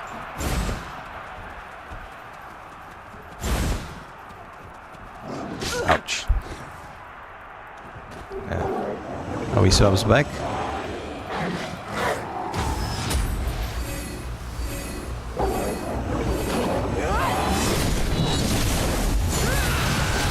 I have a feeling it is like 2 times. Yeah. The half and then the quarter of the life. Ouch. Ouch.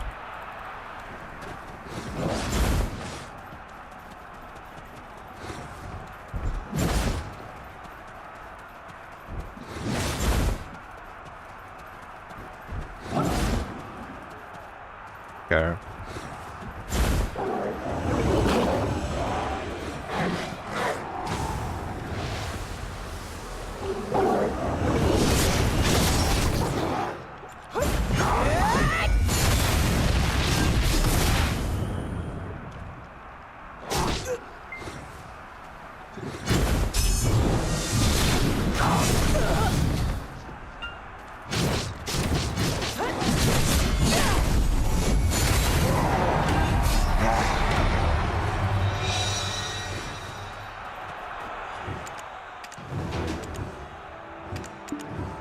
Yeah, I think this is the final one. What am I gonna get though? I wonder.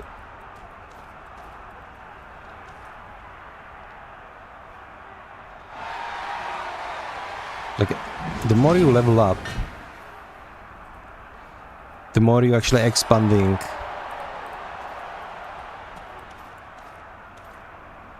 the pool of the mobs that you can face. And they're usually randomized.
Actually went smoothly. Alright, now, when we are I think if I equip this, I should be able to ask for a promotion. Defeat an item shadow, then the promotion jewel. But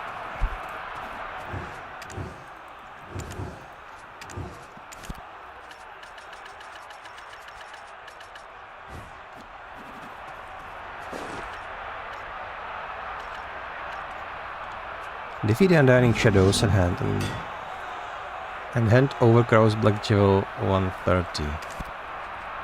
Well, I don't have 130 jewels. I have 84. Okay. Never mind. Never mind. So again, Great Ocean, let's just save it in here. The reason why I'm doing it is that it's just the node that is closest to this place. So I'm just putting stuff in here to remember it. And then once I have enough, I will just do a promotion. But yeah, I think we're done. We can leave.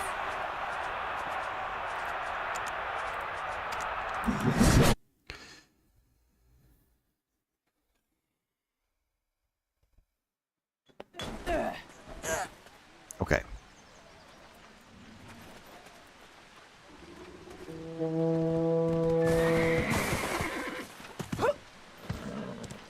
Maybe I could go to Xarka with my main, see if I can do some damage around.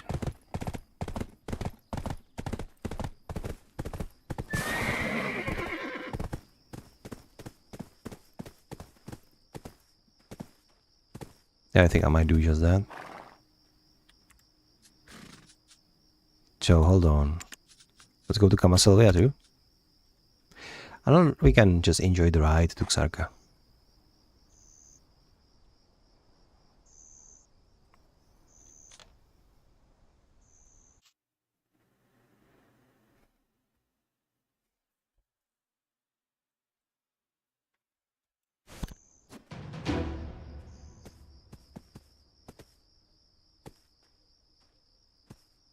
Oh, hold up. Oh, perfect. Perfect. Can reclaim my drops. Drops alert, people.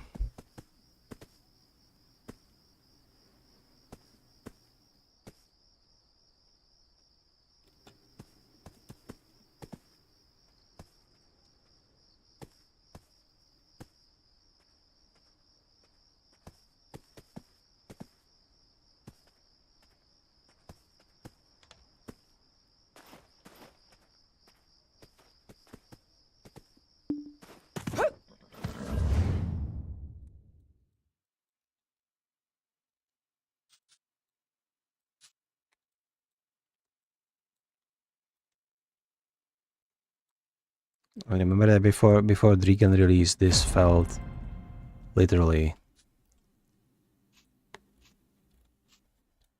like the end of the world.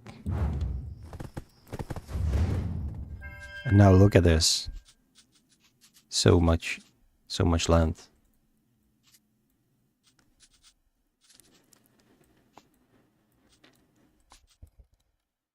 I haven't explored Ulquit yet. But it feels, oh my god, so powerful. I'm nowhere near this. 430 and 330. I guess maybe I could like damage those, but look at my stats. Could be bad. I need to step up my gear a little bit.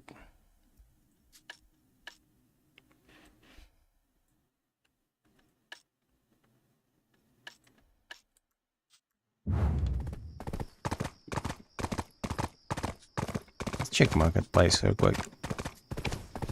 We sold some llama meat, some accessories. Okay, this I want. So relist and do another orders for the lowest price possible. There we go.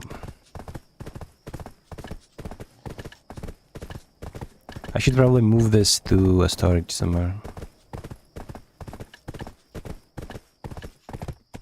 Let's actually sell these scrolls. 2 million per scroll, that's good.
Like Legendary drops as new video. Maybe I could do a reaction to them.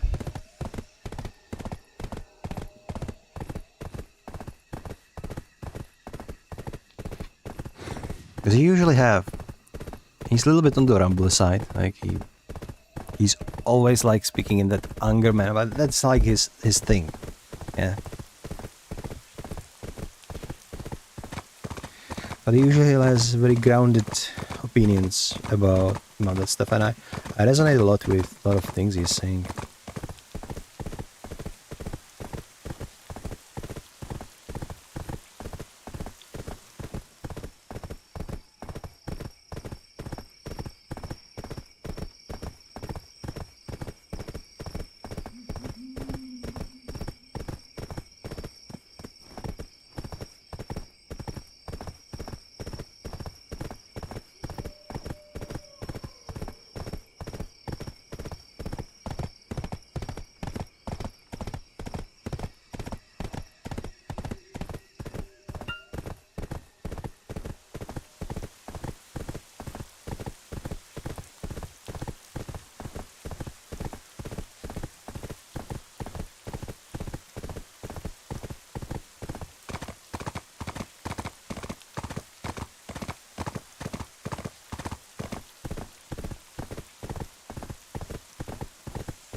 You know, say what you will about Black Desert Online. Look at this.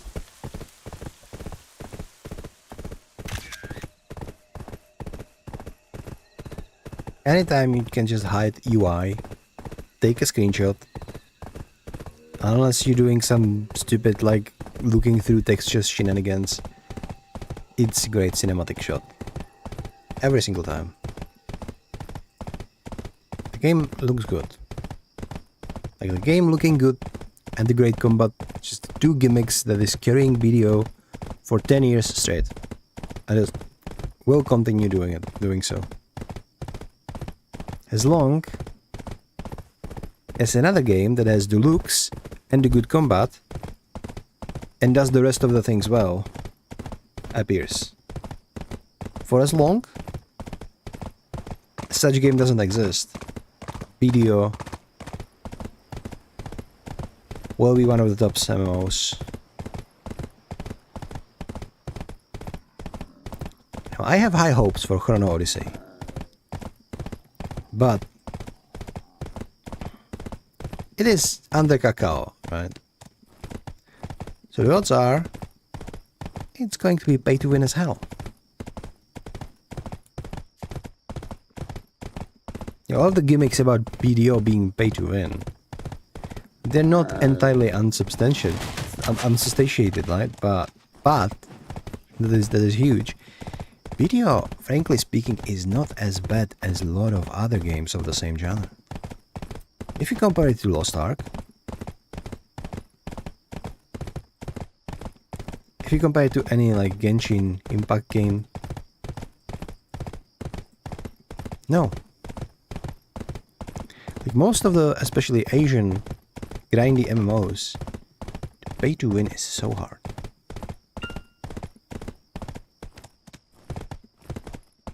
Like to me, as like a Western player, the pay to win in BDO is absolutely disgusting still.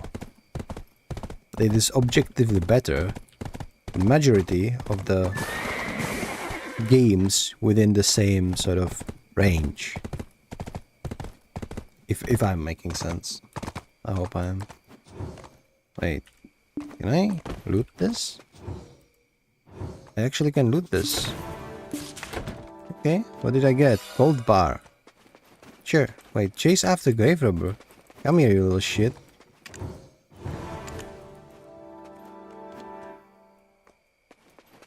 Cool. What? Akira dropped a key and fled. Okay, good. I have a key now. If you open the treasure chest with this key, something good may happen. Alright. I like it. Let something good happen to me, please.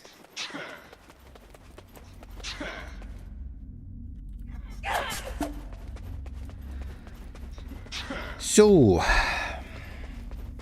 we have 12 minutes till the boss spawns.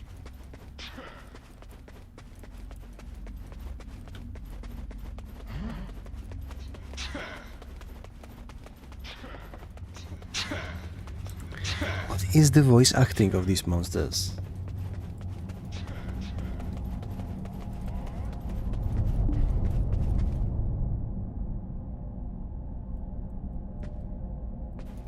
Yeah, what?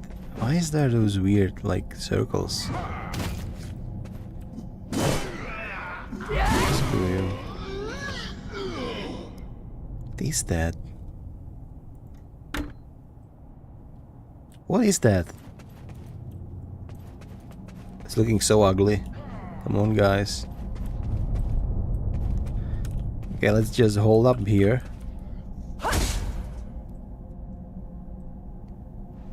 Yeah, I can see you over there. Don't die to these mobs, please.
Nothing is left. Activision is a cancer. Last 25 minutes.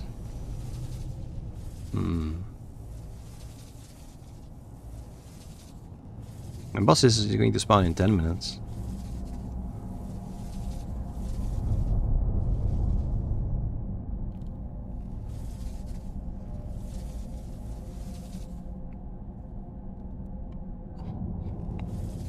I guess we will have to watch after.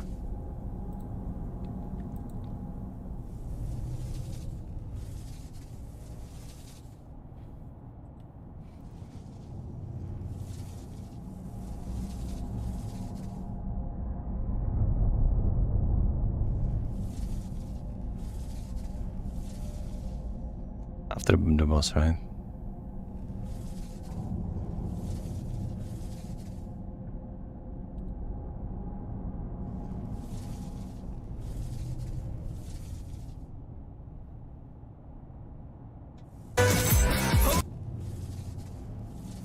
I mean, we can start now.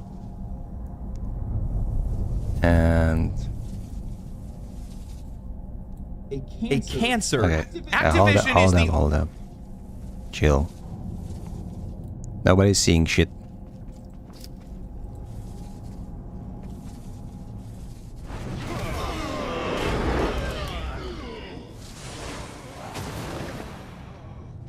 Hey, why is that tamer looking at me funny? Okay.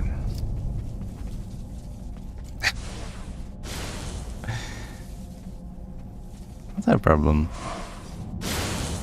Okay, let's activate my. Oh, okay, I do have activated office, right? So I'll just hide up the game for now. Can you stop clapping your fingers? What the hell? What's going on, guys?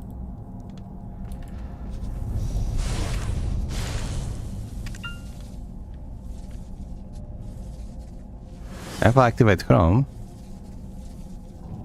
I should see the video, right? Let's get to it. Look at him. Look at his beautiful face.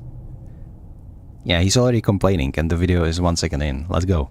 Let's go. Ultimate betrayer. They are the avatar of greed. They are a cancer in the gaming industry. I don't think that there is a single publisher outside of EA that's more hated than Activision is. That's for a good reason, because these guys used to be the most celebrated publisher in the industry. They came out with some of the most beloved games in the history of the hobby, but now they're one of the ones that's the most responsible.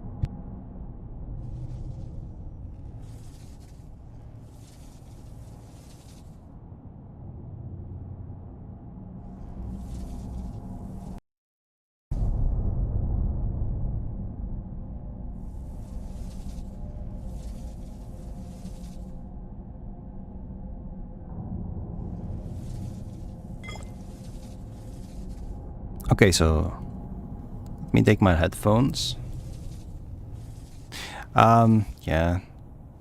You know what? We're actually gonna watch this after the boss. And I will just cut it out and put it on YouTube as the whole reaction. In case I will have something meaningful to say. That is. I never know with these videos. I have a lot to say. I had a lot to say about Shiro Natures and his Warframe worst grinds, quote quote. Not sure about this one.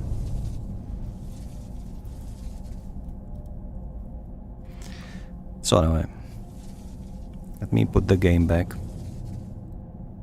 Let's see what's going on in here.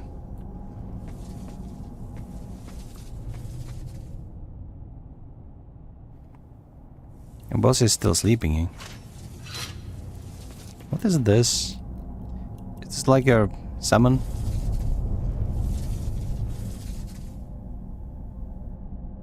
Why is something weird going on with this guy? His nervous system is literally made out of energy.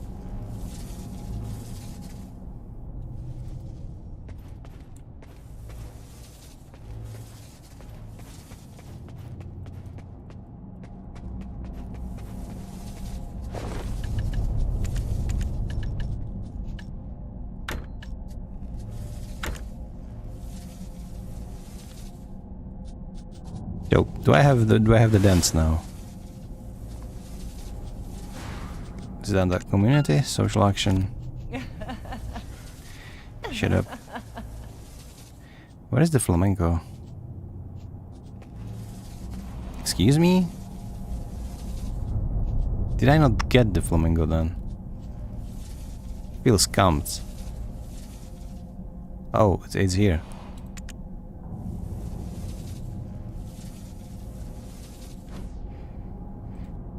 Okay. What a stupid dance.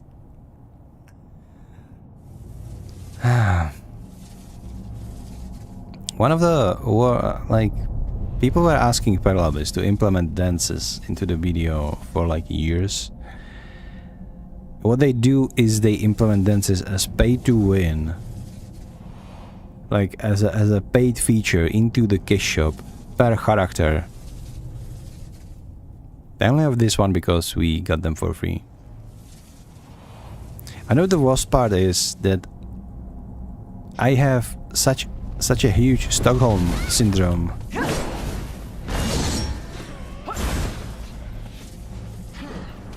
For an MMO, yeah, fuck off. That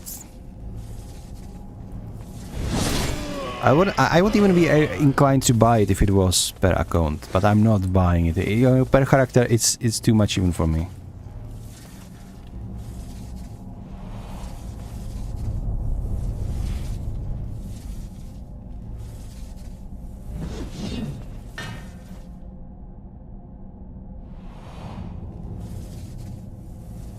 Yeah, I think she ran off because she didn't kill you.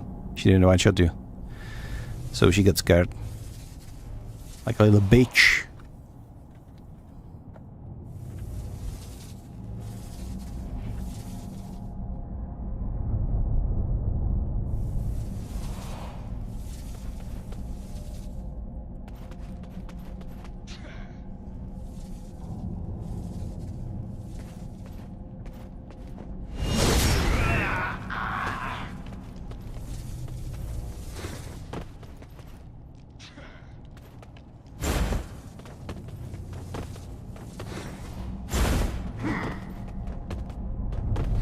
Love rolling though.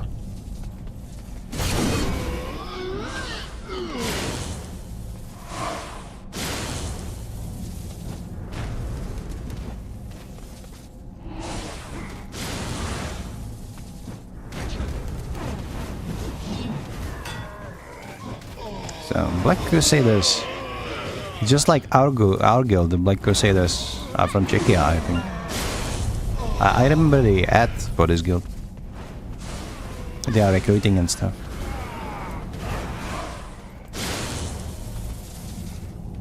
Maybe we should change a guild, because it seems like our guild is kind of slowly dying. But then we wouldn't have the luxury to activate the guild missions for ourselves. So it would be like we would have the 5 million per day guaranteed, but not really the guild missions per se. Okay, quests are reset.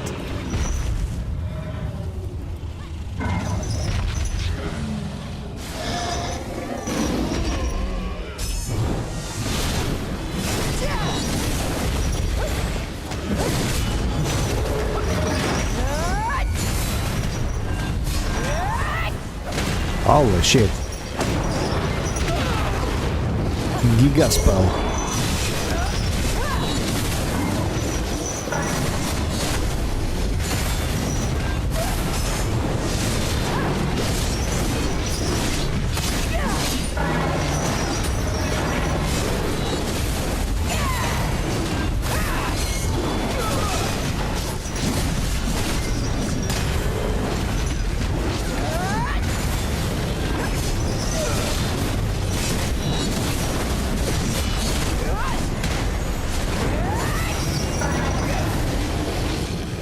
Ouch.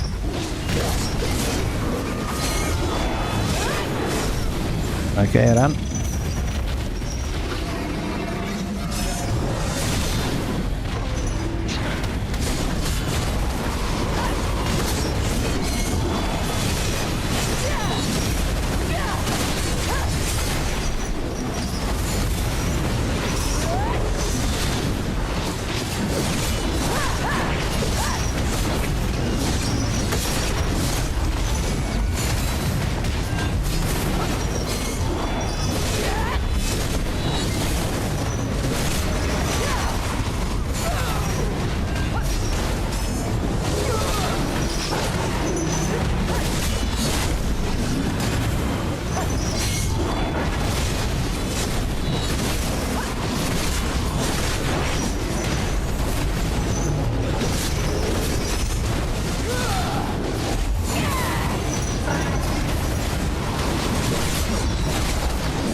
Where can we go? I think we can go.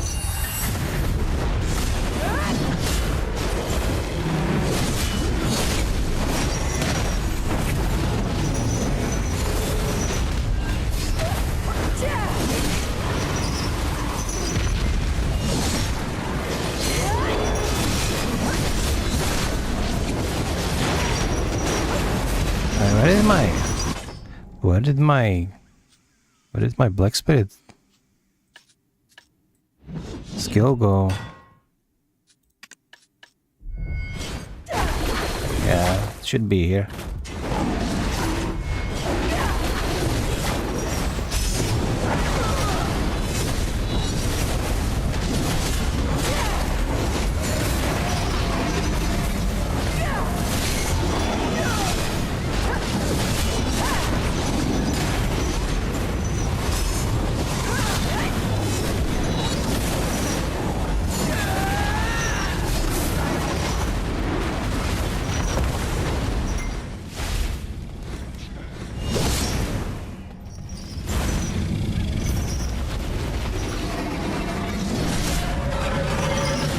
I'm getting festival seals even from these guys. Okay.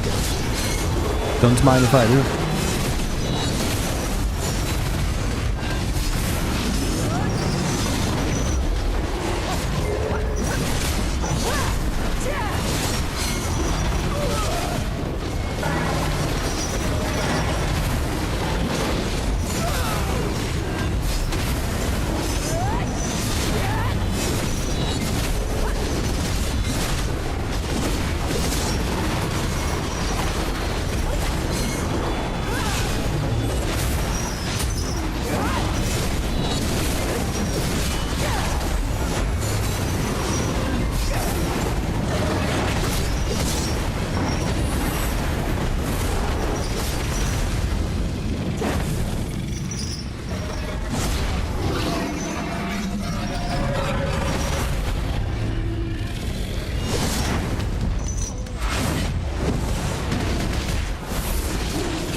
Okay.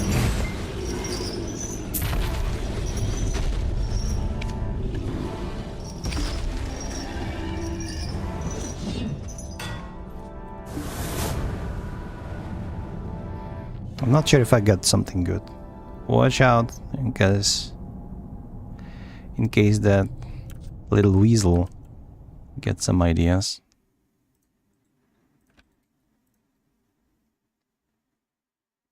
I'm just gonna stand there as my striker menacingly. Oh, you're already away. Okay, never mind then.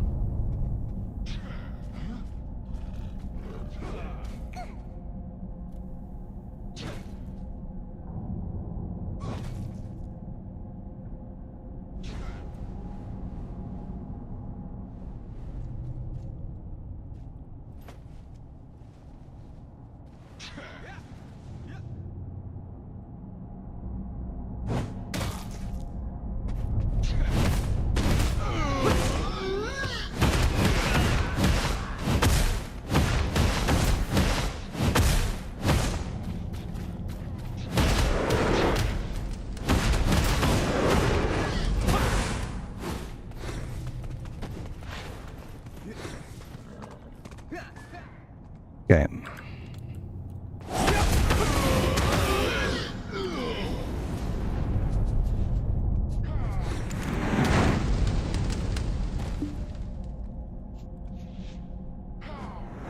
So we'll just put this guy to fishing. I think I will probably just take the fishing equipment and then we're gonna watch the video. See what's it about. And yes, I am fishing in Hadel. I'm making absolutely no profit, I don't care. I even sell the fish in Hadel. I think the only reason to really fish right now is to get those...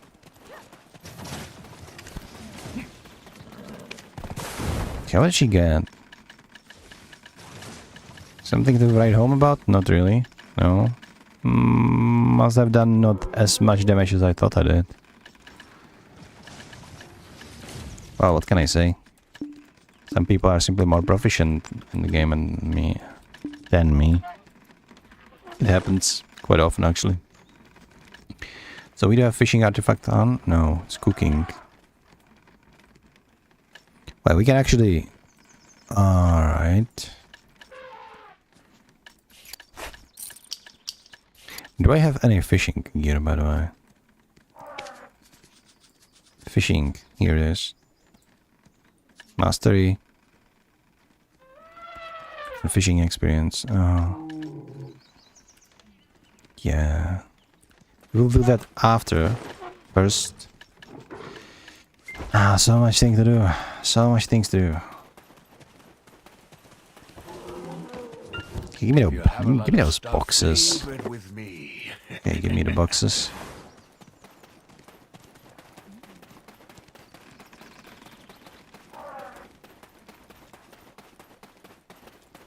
Should have taken my horse, shouldn't I? Well, doesn't matter now.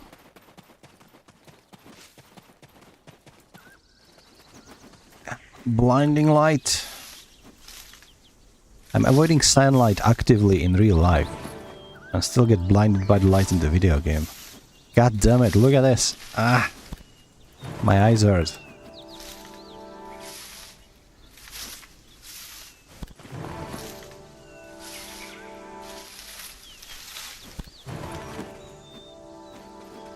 Right. Where's my pepper?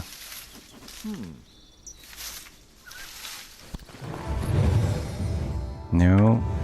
Yep.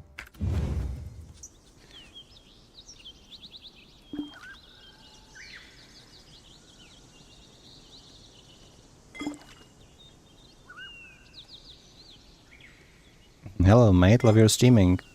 I'd like to be a fun and friend. But I have Discord username Elite21. Sure buddy. Can be done.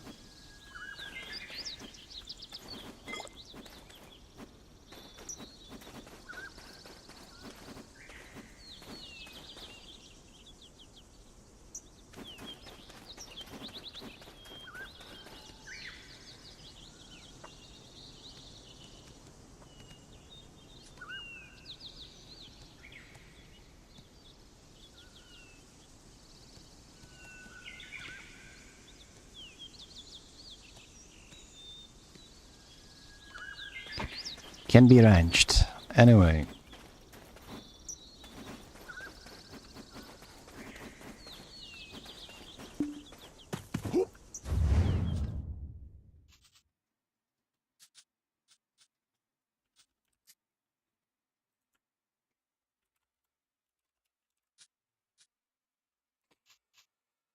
What am I gonna do now?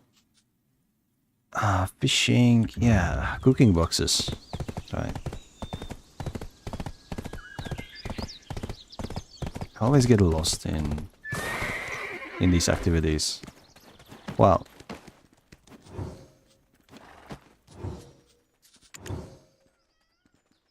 we need this to get some extra milk.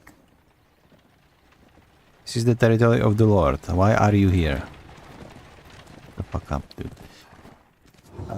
The best human endeavor is good to at become cooking? a professional in Right. a specific field. Now, fishing, fishing.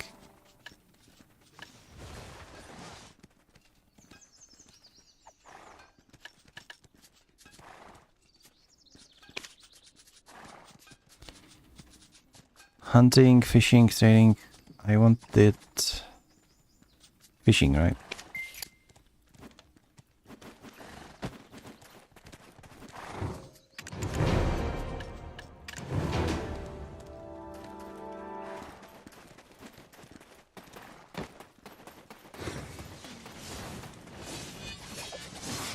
Did I deliver everything? I think I did. What is going on in here? Solar Knight. Oh, he's just high on PvP. He's also playing Hashashin. Looks sick though. Looks kinda cool. chose to be completely black with like golden. He kind of looks like Warframe, to be honest.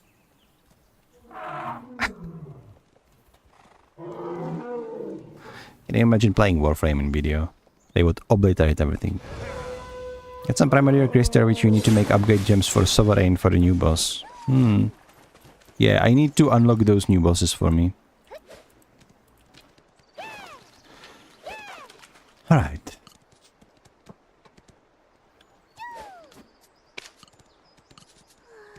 So, fishing. Let's hope we get some seals. What are we doing on seals? 49. It's good. I already have gamba box, so I just need seals for the rest of the stuff. We will totally go for a costume, and I want these buffs as well.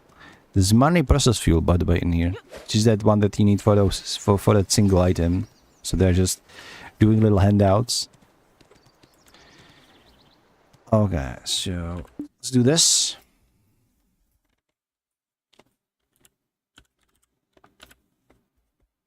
Let's do this. Okay. So.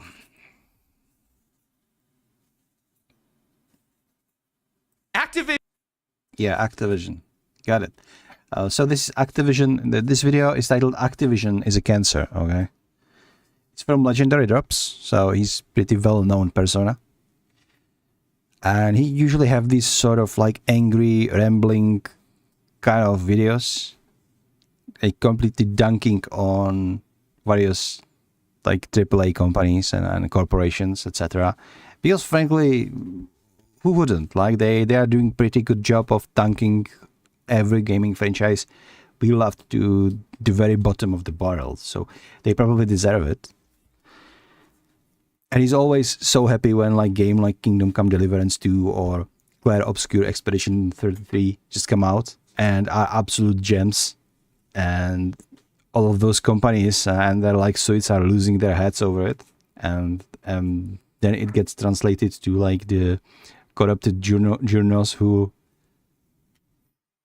are like making 1,000 excuses why the AAA game can't be that as good as the indie game and that sort of stuff. It's kind of hilarious what is going on. And it's good that we have people like him who are covering it without any like filter and without any like politics mingling into it. It's just saying things as they are. So while his opinions are highly aggressive, they are not toxic in any means. So that's at least my understanding of his content. So let's hear why Activision is a cancer. Activision is the ultimate betrayer. They are the avatar of greed. They are a cancer in the gaming industry. I don't think that there is a single publisher outside of EA that's more hated than Activision is. That's for a good reason, because these guys used to be the most celebrated publisher. Okay, hold on. Is there any, apart from EA, any publisher that is more hated? Okay, Loki. I think Nintendo is getting up there with their shenanigans against like Palworld and with their like pricing, pricing of the new Nintendo, and basically telling people like, if you're poor, just play old games and this sort of stuff. So like Nintendo is trying hard to be up on that list as well. Then we have Ubisoft with their genius like takes that were pretty hilarious lately. I don't think we have like the most hated. I think like they all, like the EA is if EA is a king, then all of other companies, they're like actively fighting to be crowned the king of the assholes themselves. It's not like the Activision is the second most hated. Also, unpopular opinion, I think Activision is doing great job regarding to World of Warcraft, at least, because World of Warcraft is, well, everything else from Activision might be dog shit. The World of Warcraft is actually good right now. Like playing War Within, it has its stale like moments, but overall I think it's a very good expansion, and Dragonflight was great as well. So, but you can play the old games; they are slowly taking them down. That's kind of true, right? They completely shut off Warcraft, the series, like 1, 2, 3, and you can only play remakes now. And even GOG, the Galaxy of Games, Yeah, GOG, good old games. They were dunking on them hard when they announced that they will be no longer selling and supporting the old Warcraft games, and they also like put Warcraft 1 and 2 up to the last day when their contract ended. They had it on sale and like DRM free, and you can play it forever. They even said that their own developers will manage patches from now on and that sort of thing, which they can do. It was funny as hell. I didn't grab copies for myself, sadly, but it was funny regardless. Anyway, let's continue. Publisher in the industry. They came out with some of the most beloved games in the history of the hobby, but now they're one of the ones that's the most. That's true. Like Diablo, StarCraft, World of Warcraft, Warcraft series, all of those, we loved them. And it was 20 years ago. Responsible for the state that it's in today. Well, that's not true. Everything I named was Blizzard. And Blizzard is part of Activision now. Activision, before, like the first Call of Duty games, they were actually good. I remember I played like the demo. Why, that was Medal of Honor. Never mind. But Call of Duty, I played some Call of Duty as well.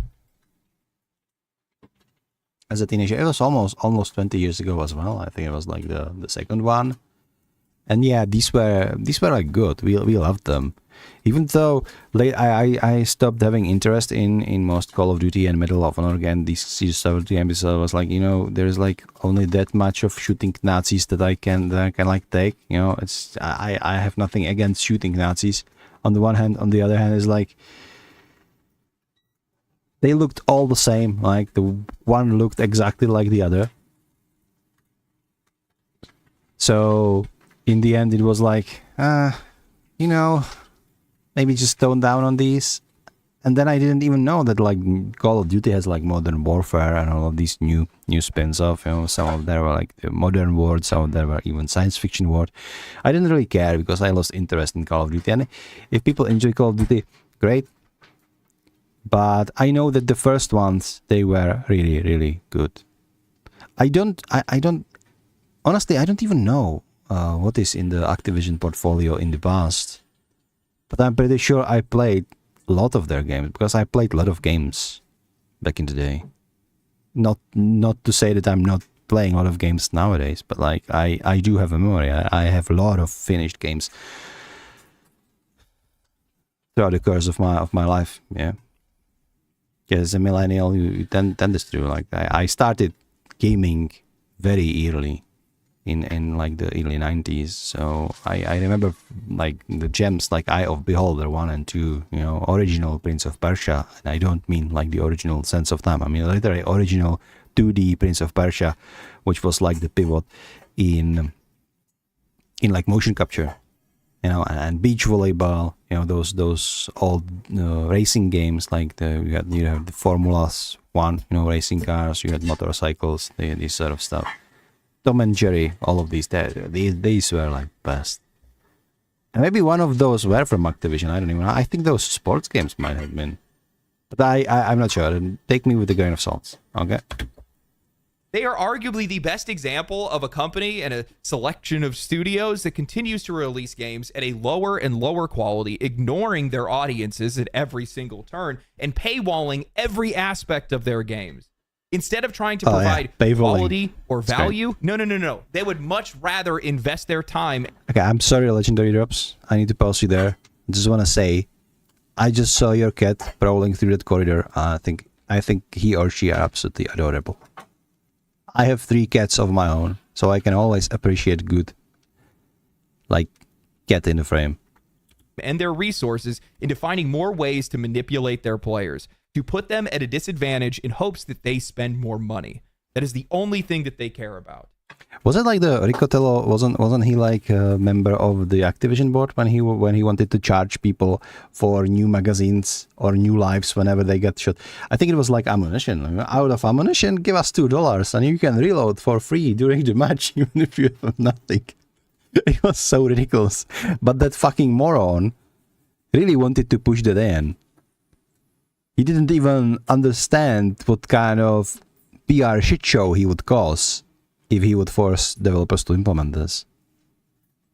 And he is probably angry to this day that this didn't work out for him. Like that, seriously, that guy is a piece of shit, straight up.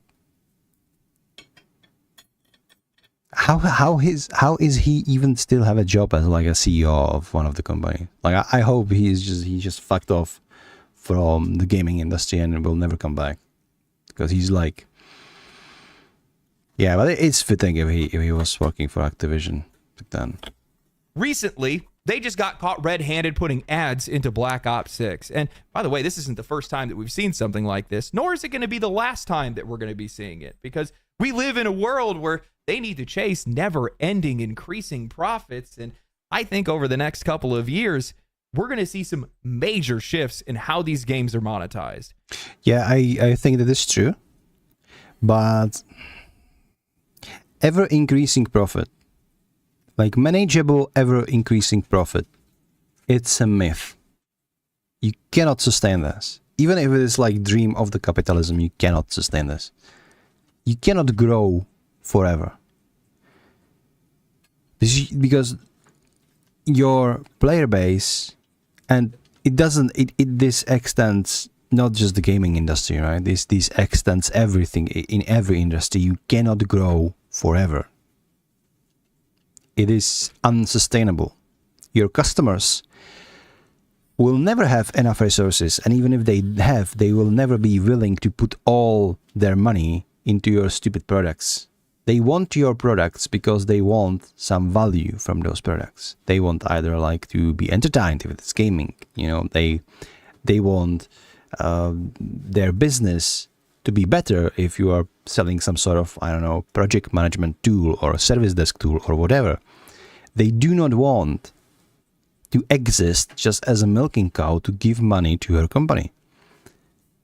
Despite this being known throughout the history, well, every time when like any country would just try to grow and grow more, it would always end up in a war, and I'm not even kidding.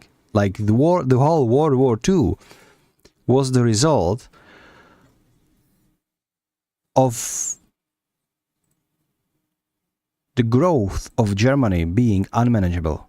Now I'm oversimplifying things, right? But economics will go to hell due to inflation, because you are trying to grow and grow and grow in multiple aspects of the society. And once this ever-hungering Ouroboros, or whatever you would call it, cannot feed itself anymore, it results in war. It has been always like this throughout the course of the whole history of mankind. Yet still, capitalism somehow thinks that they can grow infinitely. You can grow infinitely. You cannot just pumping out more and more products en masse and hope that your customers will somehow sustain you. This is not how it works. This is not how it ever worked.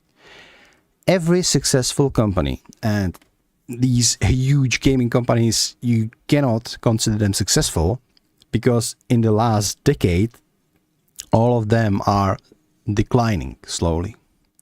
Every successful company, every successful business that has been a huge player for decades is a company that stopped growing and is fine with just doing the same, you know, having the same profit. Maybe increasing a little bit due to inflation, but not really in a scale. We are going to grow our company, we are going to grow our teams, we are going to grow our offices, we are going to grow our global reach. No, you cannot do this forever. Let's go back to the video. You guys think things are bad right now? You haven't seen anything yet. So today what I want to do is I want to talk about the history of Activision. Okay, I'm going to pause it there. One more thing that I would like to add to this. It is possible that we haven't seen the worst, but honestly, what these companies are doing right now is they are just testing patience of the players. And whenever the hit game like Clair Obscur comes out, it is actually a reality check for a lot of gamers who slowly realize that why should they pay overpriced prices for a slop that costs like $70 to $80 only to be riddled with microtransactions, only to be riddled with ads, you know, and they will demand your time, they will demand your money, they will demand like microtransactions, online services, your subscriptions, all of these things.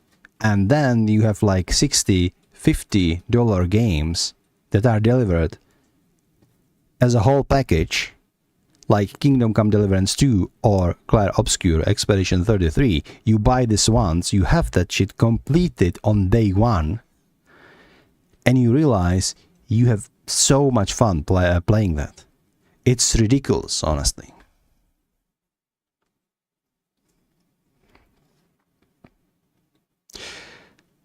So back to my original point, they are testing patience of the players in a matter of one time they will cross that line, and they are actually crossing that line every day, but it is not being seen on the large scale because this goes for each and individual player. When the player goes like, well, you know what, I don't think this is worth it. I don't think I'm going to be buying those games anymore. I think I will just buy more games like Clair Obscur Expedition 33. And I will be more wary about what I'm buying and what I'm putting my money in, because, frankly, these new games from Activision, this new Call of Duty Black Ops riddled with ads, is not fun anymore for me. I'm gonna play something that is fun, and they realize they don't need Activision anymore. Every day, more and more people are realizing this. And a lot of these lost customers, the number of these customers that are lost will increase a lot throughout the years. And the worse these predatory businesses and predatory practices will grow in these games, the more people you will lose. And eventually, those studios will go broke. You know, the new Call of Duty will just be total tank instead of sales success. And then the suits will come, fire all the developers, but then they realize that they have no developers left to create any meaningful games, and eventually the company will get shut down unless they change. So it's going to be very interesting to watch the approach of these different companies, because we have like Ubisoft, Activision, EA, what else is there? Nintendo, Square Enix, all of those who took gaming, who took like passion out of gaming and made it just the corpo business bullshit, how they are going to react and adapt on anomalies like Expedition 33, because there will be more of those games. Like the number of indie games that have skyrocketed recently is ridiculous. Like you have, what is it? Expedition, like Kingdom Come Deliverance is basically indie game. That drug selling game, what's it called?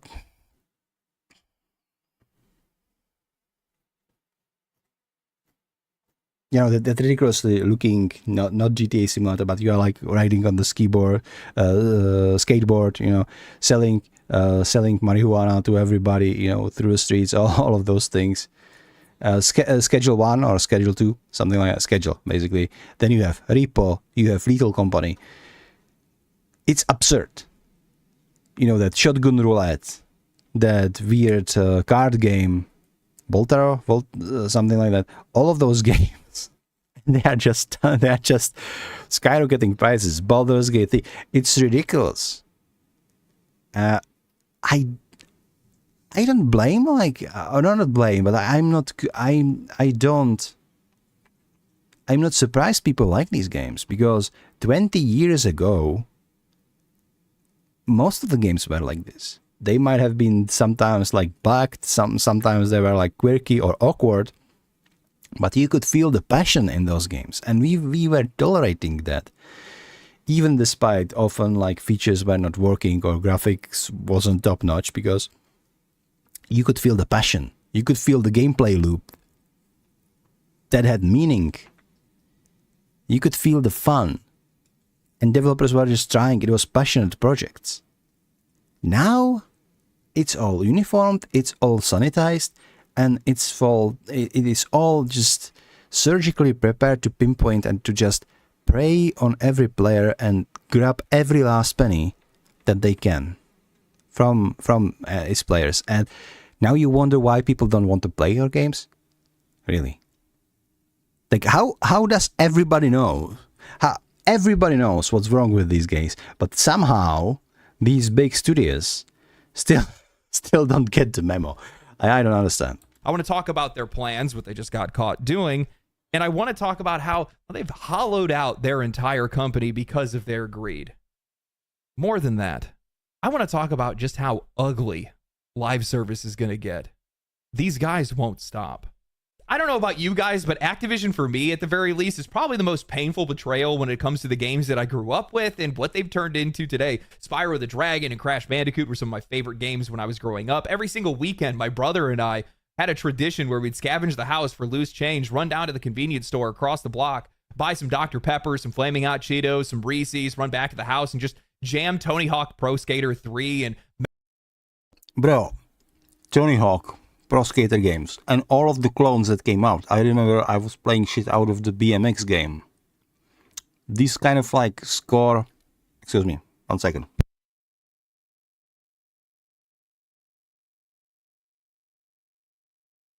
What can I say? I'm hungry. But these kind of games, they were the best because you would just chase out the high score and you would grinding on railings, you were just doing flips, and we were talking so much about like Pro Skater. You know, it was the thing, like the Pro Skater, the one we played the original one, the first one, right? Well, I didn't play it because like I don't want to dive into it, but let's say that my parents they were not fans of video games, and I had limited resources if it comes. But you know, the kids, they will always find a way. My way was Tommy. Tommy was my classmate, and every time we had free time, we'd just go chill at Tommy's and we would play video games. You know, we would take turns. Like, of course, Tommy, it was his PC, so he would play like 90% of the time. But sometimes he let us play as well, and we would like play all of these games. And then one day I got the BMX game, which was like a clone of Tony Hawk's Pro Skater, and I got it for free because it was on the gaming magazine. I was playing shit ton out of that. That wasn't even a full game, I think. I just played the demo. But I didn't care. You know, it was the soundtrack was great and I had fun. I would play demo of a game for hours and hours to no end. Like, I can imagine playing one of those live service slop that they are serving us right now for hours and hours to no end. And yes, it comes like a hypocrisy from a guy who plays MMOs all the time. But MMOs are kind of different kind of forms, right? I'm talking about like the Fortnite or the Call of Duties, you know, the 1 and 1,000 of like extraction shooters and all of this slop that they're serving. I didn't even know these games because I'm like, usually when I just see it in the shop or like a review somewhere, I'm like, yeah, this kind of thing, it's gonna suck anyway, and just ignore it because that's what I do. It's not up my alley. Like the difference between games between now and then is like huge. And even if you look at this game that he has on the screen, you know, Tony Hawk Pro Skater 3, compared to today's standard, the graphics looks like shit. But somehow we did love these kind of games because the gameplay was appropriate for the time. And we loved chasing scores. We just loved exploring these little pixelated worlds because we did feel the passion and we did feel like the developers were trying to deliver something that was of value. And that value wasn't money. That value was, we want to make fun game that will make people happy. And they're going to pay us for it. That was the secondary thought. Nowadays, it's the other way around. It's always money first, and that's exactly what is fucked up. And even if these companies know this, they cannot do this other way because board, you know, investors, it's fucked up. The gaming is like indie developers are the only real games that are still coming out. Everything else is just predatory slop.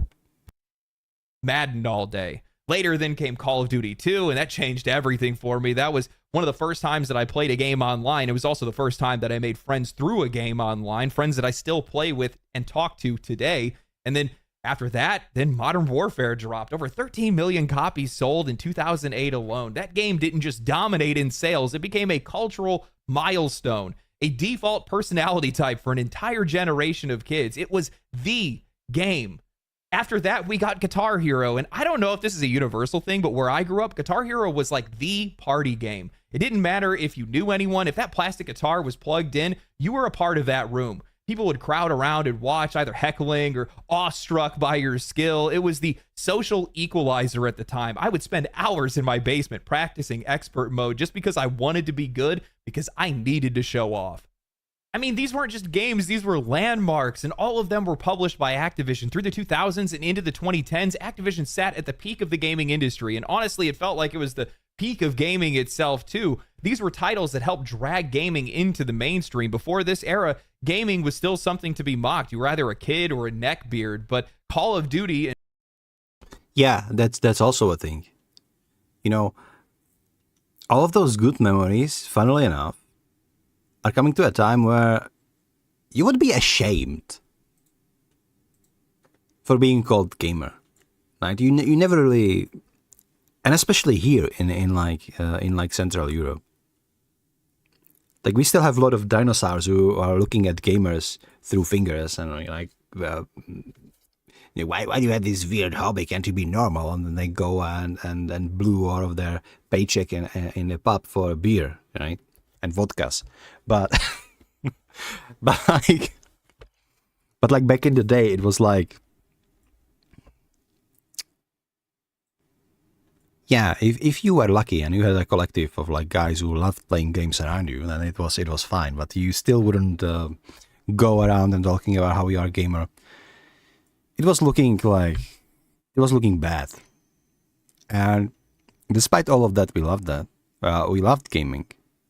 And then the gaming went mainstream, so that all the fucking corporate leeches immediately jumped the wagon and started wreaking havoc, started looking at how to get rich and how to be greedy, because there is new mainstream thing, it's next television, it's gaming, so let's just milk all those idiots out. And the worst part is that sometimes you even hear like, what was it, Ubisoft? No, not Ubisoft, BioWare.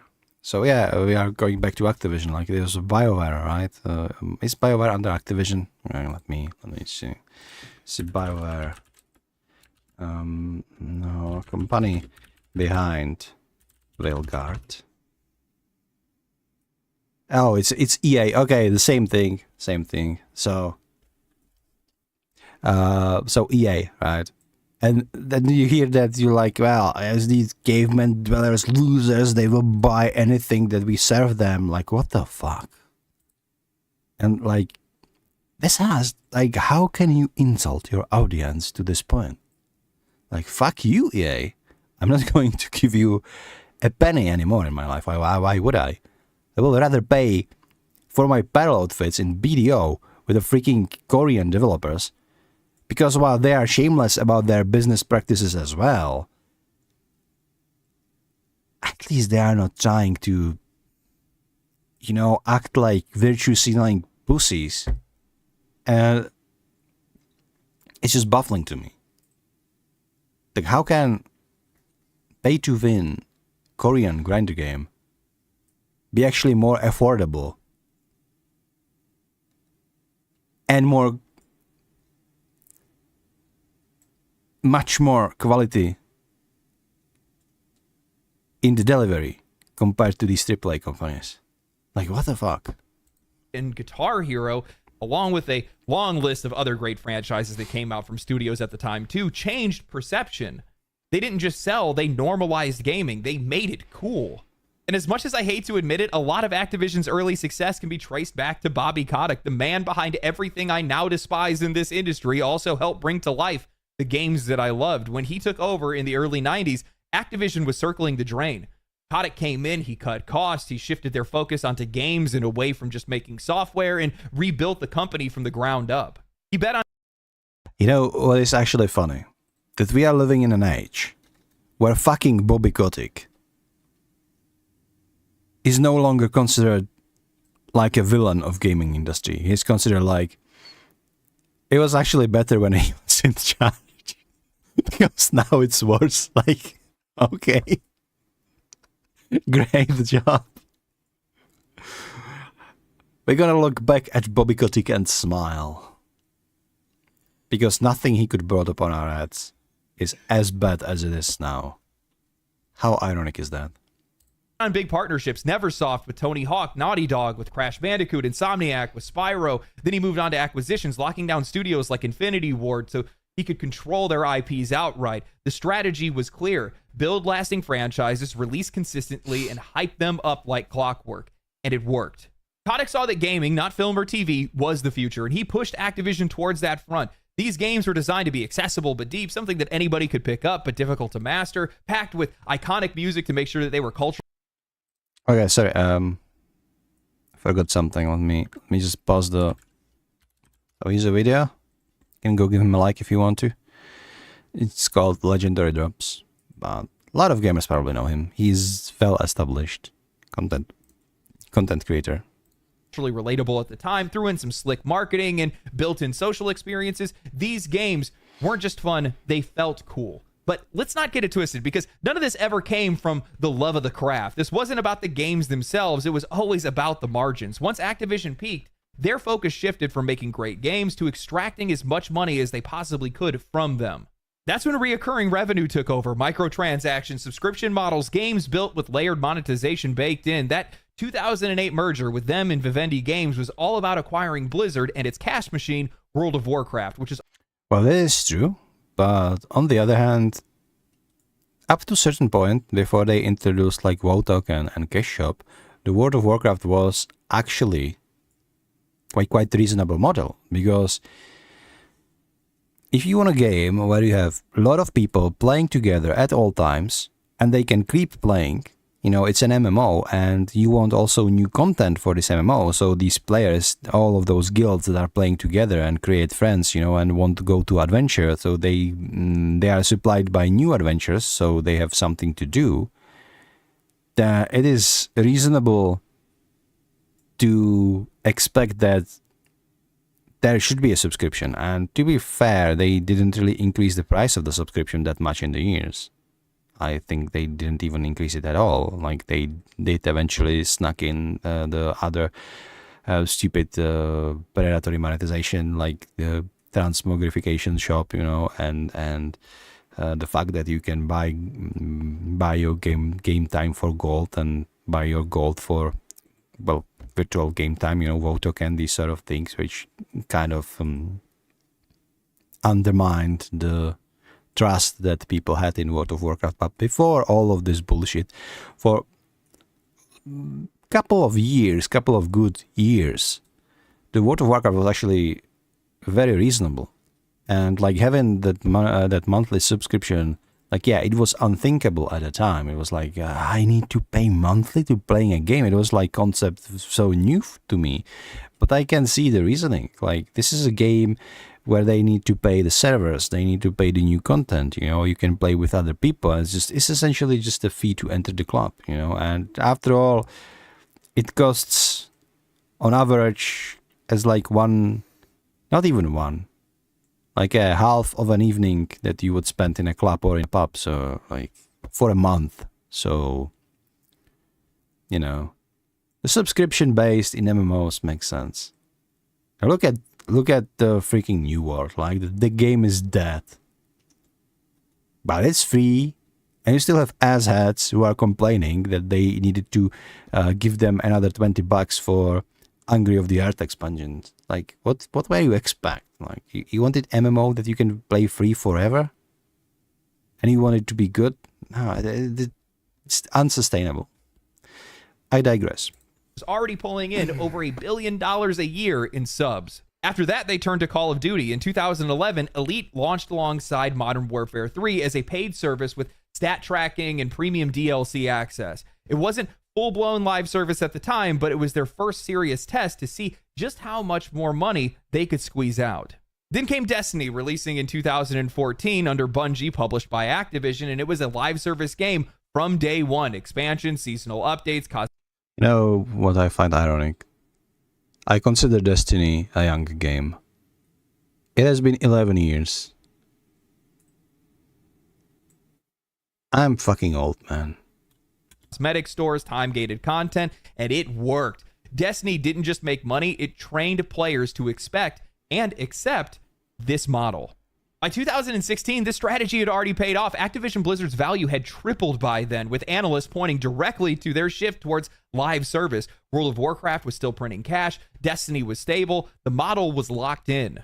Then came Modern Warfare in 2019, a soft reboot and the first Call of Duty with a battle pass. Not just a way to earn content, but a behavioral loop designed to build a habit. That next year, Warzone then launched, free-to-play, cross-platform progression, rotating seasons, constantly shifting storefronts. It was the complete live service package, and it worked. Warzone wasn't just a hit, it was the new blueprint. The wild part is how fast all of this happened. Battle passes, cosmetics, seasonal grinds, they all feel like they've always been a part of the formula. Like these things have always been here, but they're still recent. We've only been dealing with a lot of the fallout from this for only, the past 5 years? Activision just kept pushing the line every year, a little further. In 5 years, they completely rewrote the rules. And none of this is improv, by the way. These guys have been planning this for a long time. Back in 2017, they had already filed for a patent, a system or a method for driving microtransactions in multiplayer video games. The core idea? Use matchmaking to manipulate. Yeah, I remember that one. And then they were like, guys, we just patented it, but we didn't really implement it, it's okay. Well, excuse me for being a little skeptical if we found out that you patented such a bullshit. And why are you so gimmicky then? Why are you so skittery? Why are you so jittery about it then? It's almost like, that patent is something that is like publicly accessible. So why you suddenly are not so pleased when people find out about it, about you filing that patent, huh? It's interesting. It's almost as if you already knew that it is something not so ethical and that it will not resonate with the players too much, hey? Well, guys, sorry, we didn't implement it. We're sorry. Really trust us. Just give us your money. It's all we want. Please, buy our next, Call of Duty 69, the super modern Warcraft edition, and shut up. And don't look at our patents, okay? You're not here to think, you're here to pay. Fuck you, Activision. Players into spending. Pair lower spending players with higher performing ones covered in premium cosmetics and make them believe that the cosmetics are the difference. Dress for success. The patent spells it out. A junior player may wish to emulate the marquee player by obtaining weapons or items used by the marquee player. These guys were engineering insecurity, building systems not to improve their gameplay, but to make you feel worse unless you played. That philosophy hasn't gone away. It has become their foundation. Today, Yeah, they will do everything they can get away with just to squeeze every last penny that they can. It's disgusting.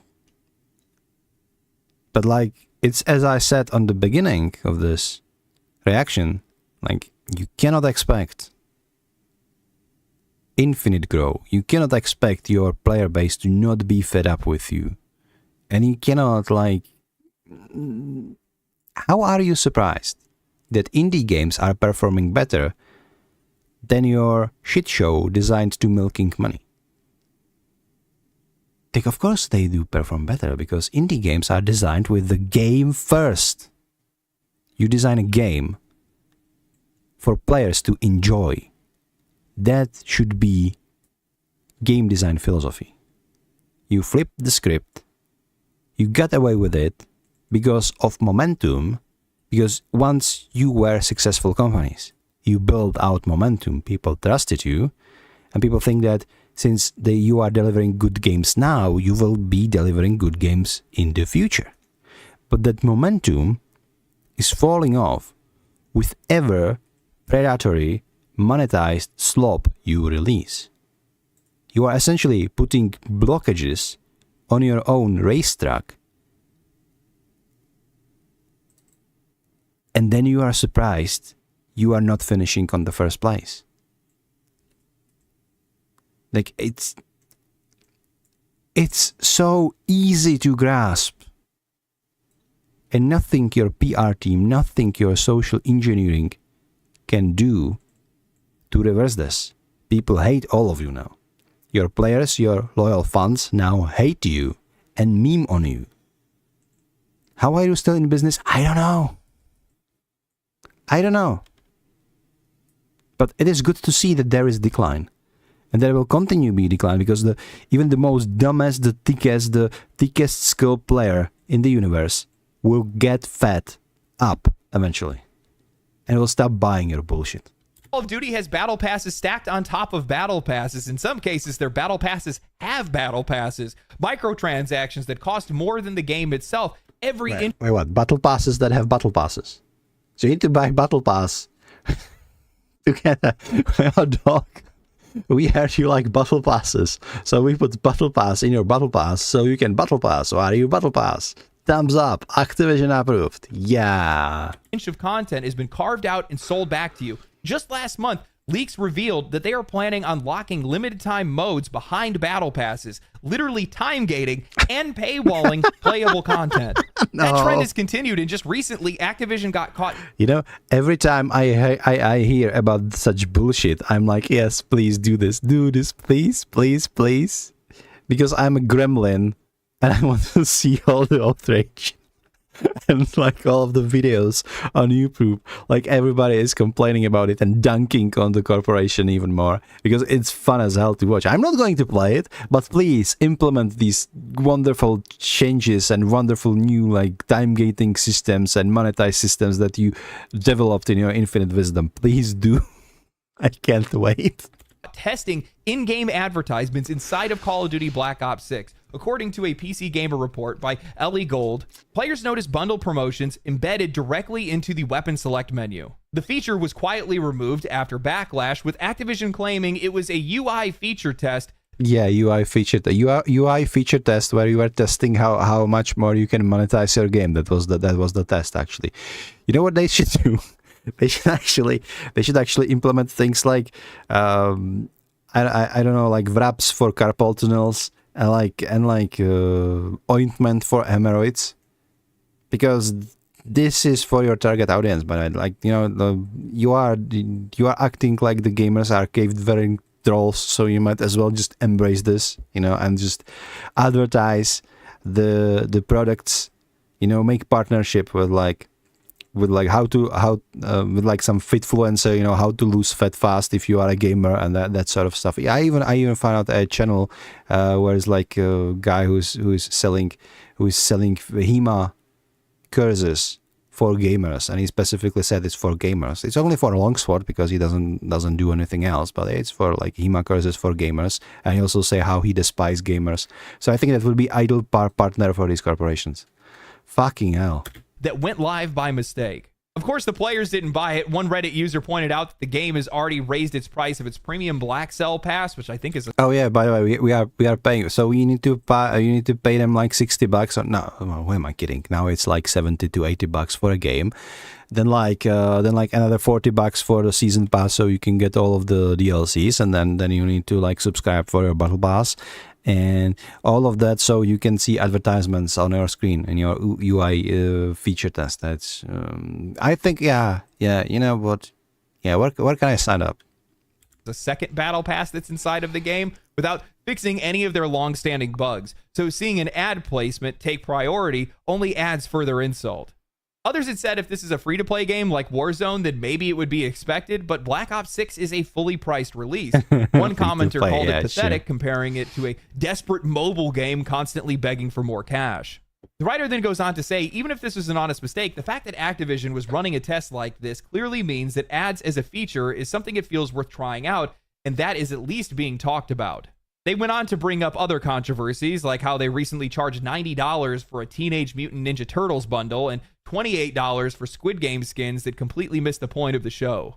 Now, what I think the writer misses, and what a lot of people probably just resigned themselves to at this point, is that this wasn't some accidental leak. It was a test. It was a proof of concept. Sure, a Reddit post. Of course it wasn't accidental. They are just testing the waters. They are testing what they can get away with. So how it works is that they are just poking players with more and more bullshit, and when they get backlash, then they employ their PR team of professionals to do damage control. So they start making excuses how it was a mistake and it was just it was just a UI test and we didn't really mean it and we're sorry and all of this corporate bullshit. But like corporations were doing this forever. Like, this is to be expected because they are acting like a corporation. They are no longer game developers. No, they are just corporation. They exist to suck out money of people. That's their point. It's their thing.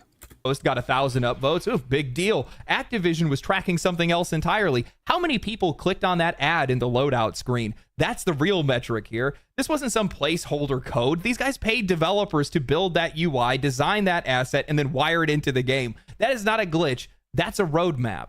What's hilarious to me and honestly inevitable at this point is how these guys have basically just turned into Korean MMO developers. They have completely surrendered themselves to monetization. For the past 5 years, they have made more money than they know what to do with, yet all of their focus is on building more gateways to more spending. Yet in the process, they have torched their reputation and they have sacrificed the quality of the content itself. Black Ops 6 and Warzone just aren't good games to play anymore because they... I think, first, you've done Korean MMO developers dirty. Second, because they are not this bad. Second, in Korea, or generally in Asia, I'm not gonna go into like how fucked up that is, but the fact is that in Asia, especially in Korea, if you are a gamer, people are actually looking at you with respect if you are spending money onto your game. I don't disagree with that mentality. I don't like that mentality. You know, we Western players, we like to pile on the freaking pay to win guys, right? You know, the whole like the Asmongold fiasco a couple of years back when he told people to spit on people who spent money on cash shop, and then Blizzard reacted and had to take away the spit emote. So that their paying customers are not feeling bullied. But this is showcasing the Western mentality. So if you take this like mindset of selling advantages and conveniences to people for money and creating as much hurdles for players as possible and trying to be as obnoxious as possible unless you pay, otherwise you won't be able to enjoy the game to its fullest, which is like that Korean mentality. If you implement it to the Western game, to the Western audience, people are going to hate you. We fucking hate pay-to-win people. We don't like pay-to-win. We like our games, to buy our games and play our games. We don't like to be forced to buy it. And we especially despise people who are actually buying it, you know. If there is a game in which and you can be a whale in that game, most Western people will just meme on the whale. They will hate them. They will bully them. They will not be respected members of gaming community as they are in Korea or in Asian countries. Of course, this might vary. You know, it's highly subjective, but generally, on average, the sentiment is in Korea, if you are like spending your life savings on the game, your guildies will love you. If you're doing the same in the West, like fucking whale, get out of here, we hate you. Go censor yourself, etc. So that's about it. Never take their foot off the gas. There was this brief moment where they had floated the idea of staggering Call of Duty releases, giving a little bit of time for the teams to be able to improve the engine and letting the players have some room to breathe as well. But that plan lasted for about 5 minutes before they just cranked out another Rush sequel. And it's not like the players haven't noticed. One of the Redditors had nailed it. They said that they would rather build out ad tech before fixing game-breaking issues. Performance is dipped in these games. Cheating is absolutely rampant. Whether it's modded controllers, soft hacks, or wall hacks, it's rare to play a full match, especially in Warzone. And like, now we are getting to a territory where they are trying to pump the games too fast to keep their growth. That those games are absolutely terrible. They are riddled with bugs. You know, networking doesn't work. You know, you cannot get into the match because matchmaking sucks. There are a million of game-breaking bugs. But what players get? Another battle pass. Yeah, okay, sure. And we want Bobby back. Without running into somebody that's exploiting the game. And none of that ever gets fixed because there's never any time for it. Every year is a reset, a new game, a new store, a new monetization cycle, and all of it pulls focus away from what's broken. I mean, even the install size of these games have become a punchline. Call of Duty ballooned from 30 gigs to nearly 500 gigs, now requiring its own dedicated drive just to play. I talked with current and former Call of Duty developers, and they all said 500 gigabytes. Okay. Can even people play this on consoles anymore? Or is it like, yeah. So I have like a gaming console, so now I have a choice, you know. I can install one Call of Duty game, or I can install like 10 to 20 AAA games from other studios. What am I gonna do? It's a mystery. the exact same thing. They said if we just had one more 500 gigabytes. What the fuck are you even putting in there? Have you never heard the word optimization before?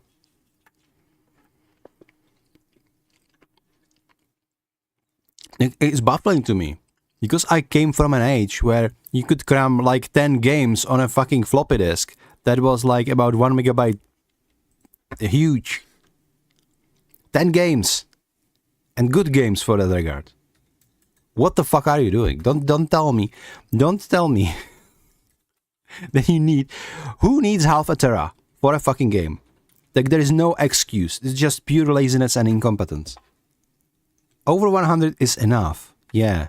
500 is useless devs. Exactly. Like, over 100, if you have like game with top-notch textures and lots of contents, you know, I don't know, the stupid open world Assassin's Creed that are bloated because the world is so big and they need a lot of textures and you know, a lot of data like this. It's over 100 gigabytes. I think Valhalla doesn't go over 100 even. But half a tera. What the fuck? Are you insane? year, a single development cycle, they could fix it. But that year never comes, and every single new release buries the engine deeper under patchwork code and tech debt that nobody has the time to clean up. And now that's catching up to these guys. What I've been saying on this channel. It is possible your game can do 8K or even more, but most people aren't gonna use it, so packing it in a base game is just incompetence. Well, even if you would pack something like this, I don't think you should go over. That is some incompetence in like, this is like zero optimization of your game, like none. Like, no wonder these games are littered with bugs. Because this is freaking spaghetti code. Straight up. For the last couple of years now is happening in real time. You cannot ignore quality forever. Since Black Ops 6 launched, the series has hit its lowest player count in history. In March, 87% of the player base was gone. Even with its latest update, they're still down 77%. Oh, I really wonder why. Like, what happened, guys? I think we've done bad. I think we should probably change something, huh? Well, but we should better figure it out before Tuesday when we are releasing next Call of Duty game. So, guys, brainstorming ideas? No, just this is how I imagine the Activision, meeting room. Not even the return of Verdansk could save the game because the same broken foundation is still there. Quality is never an accident. It is always the result of intelligent effort. Eric Fromm, 1947, man for himself, meaning that a lack in quality is a conscious effort to put your focus elsewhere, which is exactly what Activision Blizzard has been doing for years now. Bobby got off just at the perfect time because he knew exactly what was coming on down the line. You could only focus on monetization first for so long. You can only sacrifice the quality of the product for so long before eventually that's all going to come to catch up with you. Isn't Bobby like now doubling into unions and actually going to fight these guys that he led to he led the industry into this state, and now he's going, I actually starting to respect Bobby because he just he knows where the shit is, he is like a rat, he was just happy sleeping in the warehouse of this huge ship that like Activision is, and then now that the ship is sinking, he jumped into another ship. Just continue to living the life, like, yeah. Fucking hell. And I think it already has. Looking at their entire catalog, World of Warcraft, Call of Duty, Diablo, Overwatch, most of their games are Whatever. I can't play Warzone. I tried to go back. I wanted to go back. I love Verdansk. I love playing. You know, I was playing Diablo 3 sporadically. Somehow. I was always like, it wasn't a game that I would like love to the bone, but in case of Diablo 3, it was me like always. I always just dived in, played for like intensely for like 2 weeks. It was fun, then kind of fall off, and I was like in this back and forth relationship with the game for like the entirety of the game. You know, I got it. I think it was like the Mist of Pandaria or Cataclysm, and they did have like, if you pay us for like a year of Warcraft subscription, we will give you Diablo 3 for free. And I was like, what the heck, why not? And ever since I played the game, you know, back and forth, and then Diablo 4 came out, and I like the aesthetics at first. You know, I like my little rogue, you know, running. You know, the story kind of a little bit interesting. The first few cutscenes were phenomenal. I was like, there is like a battle pass, and there are like cosmetics everywhere, and all of the new shit, and it's just pay, you know, pay this, pay that, you know, and you cannot have anything if you don't pay. You will look like a loser. I was like, do I need this 90 gigabytes of worthless trash on my hard drive if I didn't even finish the game before they launched their first fucking DLC with new class and showcasing how awesome this class is? You know, pay us more for a new act. And I was like, I uninstalled, and I'm not going to play that shit again. They just managed to always find a way how to ruin everything, even if there is like spark of a good game under all of the bullshit. They will just smother it down. I just let it die. That's what they're doing. Like, I feel so satisfied from buying Clair Obscure. I haven't even finished the game yet. I'm taking my time because I love that game so much. I'm streaming it like 2-3 hours at a time, trying to go with the struggles, you know, understanding the story, speaking with those lovable characters that are there in Gustav's camp.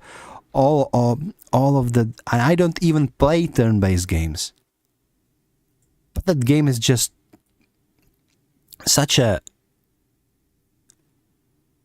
like hit. It hit some sort of weird nostalgia from the past, because when I started playing that game, I felt like I'm 20 years younger. I'm that teen kid, you know, in my 18s, that are just playing the games for fun of the playing the games, and it's something completely different than majority of the games that these once good studios are pumping now. It's so different, and that gap is so huge.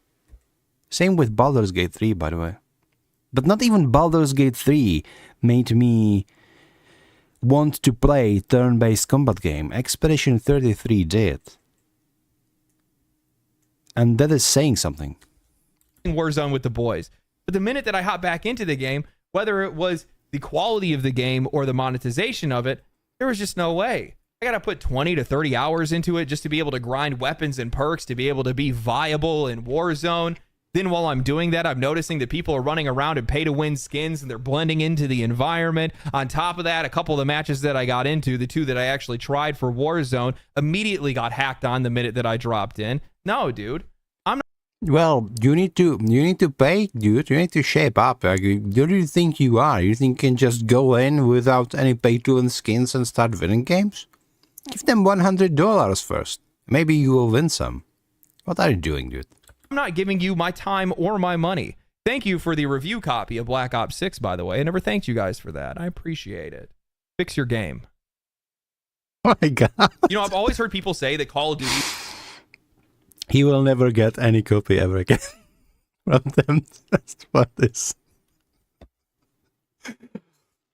But worth it. Okay, worth it. Good on you, dude. Good on you. will never die. But that's like saying a rainforest will never burn. All you need is the right set of circumstances. A couple of dry seasons, somebody left out an oily rag, somebody left a campfire still burning, maybe there was a strike of lightning. All of a sudden, it's all going up in flames. Look at Overwatch right now. They push their players, they push their buttons, they lowered the quality of the... Overwatch still exists? I thought they closed that shit. Well, I didn't really thought that, but might as well, because that thing is dead. Game, they stole the copy that they paid for, turned it into a worse version of that game, increased the monetization. While the Rivals pops up, bam, everybody's gone, just like that. You have to respect the player. You have to respect the quality of the product. But they don't want to respect the player. They don't want to respect the quality. They just think that they can continuously just have their slime factory producing sloppy slimes, throwing it at the wall, and it will stick to the wall and it will give them money. This is how they operate. This is how they think. You can try to make as much money as you want, but those things always have to come first. And the funny thing is, it's not just Activision. It's a whole slew of companies that are following the same playbook, the same blueprint. They're all locked into this same kind of mentality. Even do you think there's like a secret club or like CEOs of all these companies and like the board, and investors, they just go, drinking and patting each other on the back and like, we just sucked so much money from those idiot gamers this month. Like, what do you got? Good on you, Activision. Good on you. And it's like EA is like the big boss. He probably owns the club, so he's like sitting there and I'm so proud of you boys. Let's milk them dry. But we really need to do something about those indie games. Like, do you know any good hitmen in your area? Like Schedule 1, it needs to go.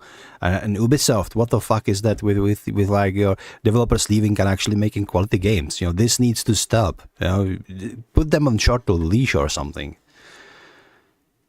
Probably. I don't know. They should make a Netflix movie based on this. I will sell them the rights. Just contact me. Contact me on my email. grumpymyosticonsulting@outlook.com.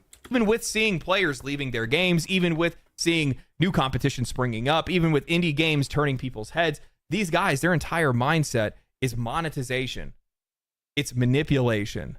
It's shareholder interest. It's the only thing that these guys think about. And if the last few years, I want you guys to think about this. If the last few years have been about live service, then tell me, what are the next few years going to be about? Because I'm pretty sure it's going to be even worse. Finding ways to squeeze more money out of fewer players. No, they just fire all of the developers, right? Replace them with AI, and as AI is going to be generating slop, they will increase the prices of the each game for like $100, and you will be able to play 124 early access, and during that early access you will actually work for them to playtest their game, because they also fired the whole QA team, even though they did it a while ago. But they even fired Bob, which is like the last guy who is there sitting in like this dusty room with cobwebs around it. There's like the QA is no longer visible because nobody was cleaning in the basement for a long time. So they fired Bob as well, even though Bob is probably already dead because he died of hunger, because they didn't really let him out.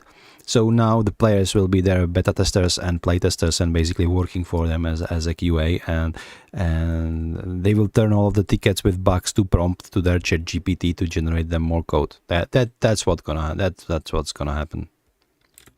I try not to just react to what's happening now, and I try to think about where all of this is headed, because the truth is, just about every part of gaming today is monetized, or designed to be at the very least. It all started with the premium editions, and then came in paying to play online for consoles, MMO subscriptions, expansions for full-priced games. Then we got Horse Armor, Farmville came along and made microtransactions mainstream. And then from there, it all escalated. Cash shops, battle passes, seasonal content, gacha games. Every single year, more gets locked behind a paywall, more psychological tricks get baked into these games, and the value of the product is gutted in the process. But what I think a lot of people still believe is that this is the end point, that this is as bad as it can get. Sure, publishers are already selling everything that's not nailed down to the ground, and people are still buying these games. So what else could they possibly do? Charge $5 to reload their guns like Riccatello joked?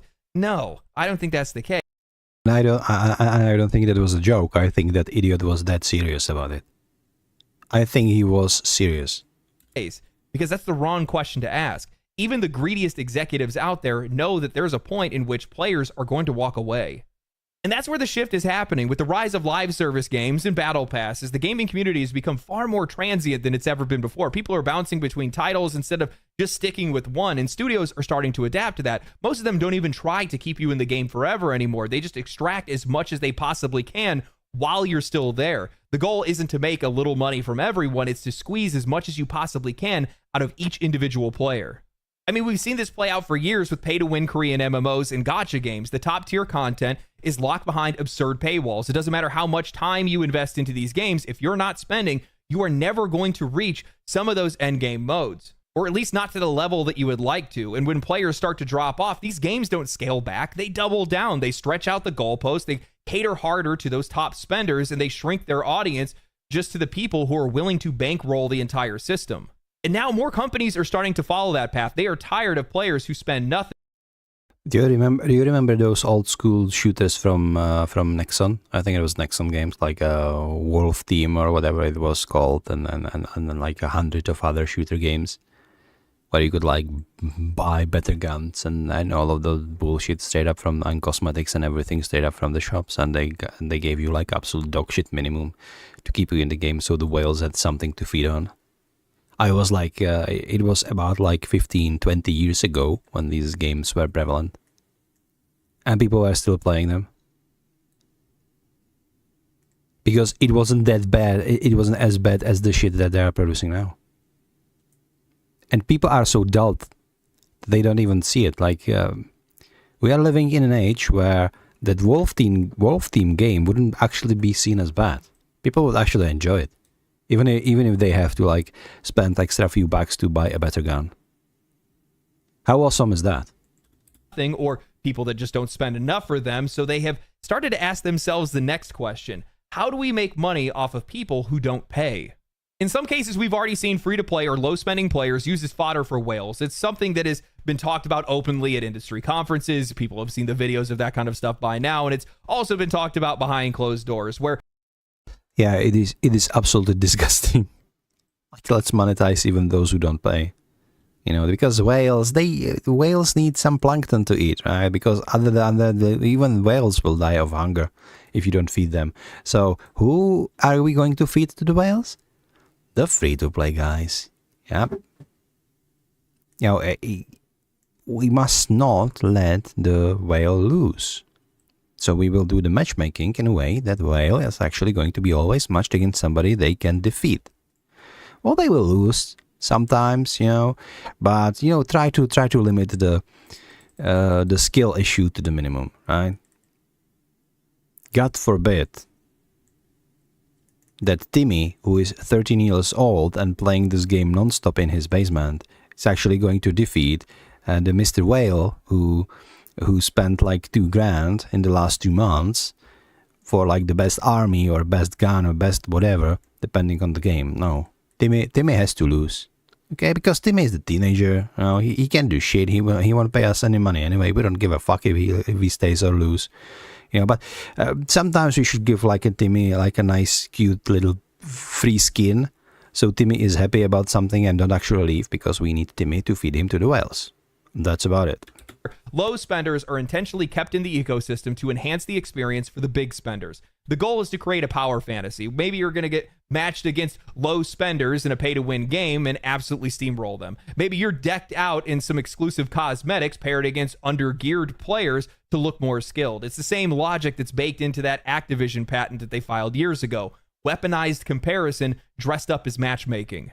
But I think this is just the beginning, and where it's headed is even worse, because what Activision had showed off of their accidental in-game ad that was slipped into the Call of Duty loadout screen, that wasn't a glitch, that was a test. And more importantly, that is their next logical step. In-game ad space for revenue. If you guys remember, Ubisoft pulled the exact same stunt last year, pushing ads on the pause screen of Assassin's Creed. Xbox already hits you with a full screen ad the second that you power on the console, and right now, these ads are just for their own products.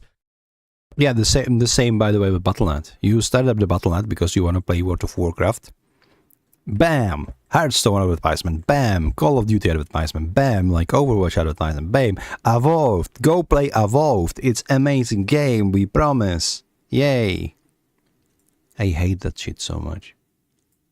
Like, I'm gonna be honest, every time I open Battle.net, just to play my World of Warcraft, either classic or retail, because I love both. And one of these shit is hitting me in the face. I'm always a little bit closer to unsubscribing and deleting that shit out of my system. I'm not even kidding. Cosmetics, battle passes, other games, but that's just phase one. The real money is going to come in when they start selling it to third parties. And I really don't think that future is very far off. Within the next 5 years, probably even sooner than that, we're going to start seeing brands like McDonald's, DoorDash, or Walmart embedded directly into loadout screens. Or Well, it depends, right? I don't think they will be allowed. I don't think they will be allowed to do that in the European Union, actually. I think that for that, you would have to have the agreement of the user to be able to give them such advertisement. If you don't give such agreement, then they are not allowed to show this to you. So what we're going to see is actually going to be great mental gymnastics, how they are going to try to flip the script in a way to go around GDPR and these sort of customer protections that are established in the civilized world, which is, I don't consider US civilized, by the way, not by a long shot, because you have zero protection for common people from these assets, from these executives. Like none. menu interfaces, especially in free-to-play titles. According to eMarketer's report from January, global digital ad spending is expected to surpass $1 trillion this year, with 75% of it going to digital platforms. That is an ocean of cash, and the game industry is going to want in. We've already... Okay, it is also the matter of how much money they can make, right? They also can do just... because usually what European Union is they heavily penalize these companies if they are breaking these directives. So what also can happen, if this will be profitable enough, they will just happily pay the fee every year, and we'll just have it as a expendable investment to their growing business, and we will still see these ads unless the legislative will get even more strict, which it should. You know, it would be funny if EU would just slam their fist in the table and would say, you know, these fines are no longer going to be like set in a constant. They are going to be a percentage of the margin that they make each year, or like last year. That would stop them. But I'm just derailing now. We've seen advertisements creep into every corner of our lives. Social media, search engines, streaming platforms. Hell, Hulu and Netflix now offer ad-supported tiers just to squeeze more money out of the users who can't or won't pay full price. The game industry sees that model, and they're chasing it. Now, product placement in games isn't anything new. Sports games already rake in millions of dollars on branded content, and it works for those games because it adds authenticity. You want that inside of these arenas. PlayStation, on the other hand, their upcoming game Intergalactic already has branded placements from Porsche and other companies as well. But that's going to expand. My prediction is that we are going to see a massive wide industry pivot from games made for prestige, quality, and popularity to games being designed to maximize revenue per individual player. We're going to see single-player games lean harder into product placement, since traditional advertising is going to feel a little bit too intrusive for those games, at least for now. But multiplayer and live service games, those guys are going to be wide open. That's where we're going to see all the real-time ad integrations, dynamic billboards, loadout screens that are going to be sponsored by brands, anything that pushes the revenue needle forward. Yeah, that's true. But in the end of the day, people need to stop playing these games. That's about it. It's all about how far can you push it before people get fed up. I think a lot of people are fed up. They will rather go play Schedule 1 for next 10 years than double into these live service stupidities, right? So it's just partially And this is not like victim blaming or anything, but partially this is on gamers too, because we are enabling them. We are still consuming their slop, even if we know they are putting all of this bullshit in. So there would need to be, if they do not cross the imaginary line, and they will just tenderize their player base enough, then maybe they will be able to get away with this long term for a long time still. The biggest companies in this industry have already proven that they will sell their soul for an extra $10, but you can only raise the base price of games so much. You can only carve out so much of your content so many times before there's nothing left. But passive income is endless, and it's coming. You guys are going to hate me for bringing this up, and I hate to be the one to tell you, but I don't think it's going to end there. If anything, advertising is just one piece of what's coming. No, nobody's going to hate you for that, dude. Just players sure not going to hate you for telling the truth. Like, yeah, there are a couple of deranged individuals that are hating on everything at all times, but I don't think you should take these like haters seriously, because their own identity revolves around hating on things, and they will hate on anything. Like, you can say the sky is blue, and they will come to the comments and start cheating on you for that. So it doesn't matter, but nobody sane is going to hate on you for saying this. The other, something that these companies are working on, have already been quietly doing under the guise of moderation and improving your experience, is data harvesting. Right now, most of these companies collect your name, address, age, and gender by default, but it doesn't stop there. They collect play data, in-game behavior, decision-making tendencies. Basically, anything that can be tracked is being tracked. And we've already seen these guys getting caught. Microsoft was fined $20 million for collecting personal data from kids that were signing up for Xbox accounts. Jesus Christ. Absolutely shameless. Like, good job that we have freaking laws against child labor, because these are the same people who would luckily like lock all of the little Timmies into the factory and let them slave for free if they could, you know, and just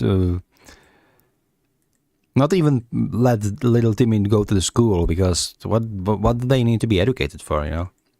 Just Timmy just need to be in the factory, you know, and for free, just doing it by machine. Like, what does he need education? Like, thank God that we have laws that forbid child labor and things like this, because it is everywhere. It is not like in here. It is just the relationship between company and the players and how they are trying to milk the players. But there's also something about the employee and employer. Like, I guarantee you that most of the developers that are being forced to make these shitty ass games filled with like predatory monetization models, they are critically underpaid, you know, and then they're being told like, shut up, you're working for Activision, you should be grateful for that. You know, if you try to like tell us to give you some slack or give you more money, then we will fucking fire your ass and replace you with the first intern that is being hungry for job opportunity on your resume. Like, we are giving you a favor. We are making you a favor that you can even write to your resume that you are working for us. So like, shut up. I can lively imagine that this is the case in these companies.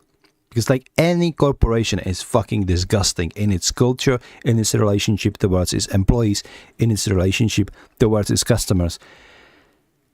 They would kill for money if they could. They will do everything that is legal. And sometimes they will even cross to the gray area. Epic was just hit with a staggering $520 million fine for Fortnite, not just for data collection, but using that data to build dark patterns targeting children into making purchases. Ubisoft, they're currently under investigation, facing an $85 million lawsuit for quietly harvesting data from single-player games.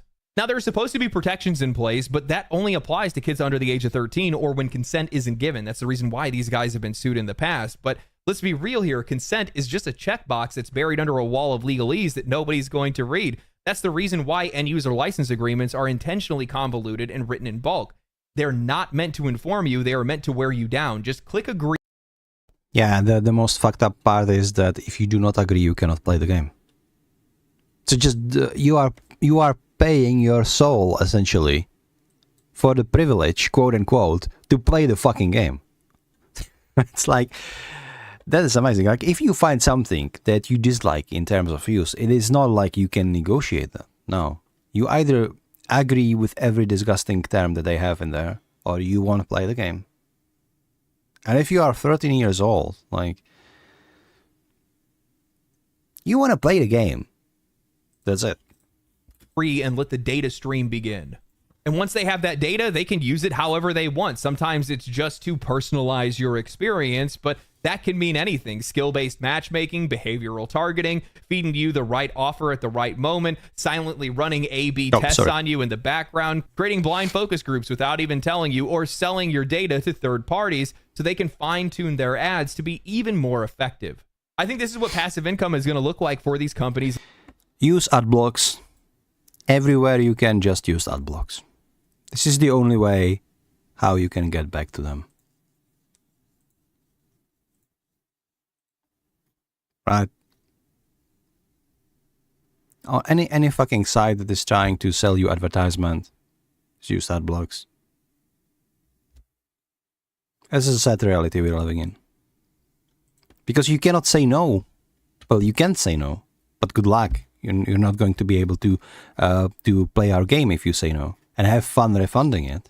You know, sometimes we might be generous enough to refund you your money if you didn't agree to our terms of service. You know, but there's like it may be in Australia, maybe in Europe, US. You want your money back? Good luck with that. Fuck you. This is not pro-consumer country. Yeah, I'm so glad I'm living in Europe, man. Sometimes In the coming years, or at least what their next monetization strategy is going to be. And I think this is where the industry is ultimately headed, because what is more profitable than players who don't pay, players who look, players who linger, players who keep their eyes on screen, and the more data they get, the more they... Oh my god, I still remember that Black Mirror episode. Where like that main protagonist was in his room and he was watching like the ads, mandatory ads for like porn and stuff, you know, and he could like waste some of his money to skip the ads, and even he like closed his eyes to not be tired. It's like everything, like there was like this annoying beeping sound and everything went like red and like flashing. I was like, resume watching, not watching the ad is the violation of the terms of service or something stupid like that. We are slowly going towards that direction. It's like the only barrier that is standing between us and that is like European Union and its directives. But that's like honestly one old and crippled guard guarding the village between the rate from the rate of goblins. That's like how it is. Because let's be honest, European Union it's trying. But it's like a lot of time it's just a toothless dog or toothless guarding dog. It doesn't really do as much as it should. But at least it's better than nothing, right? But god damn it, you know, we are heading towards this dystopia.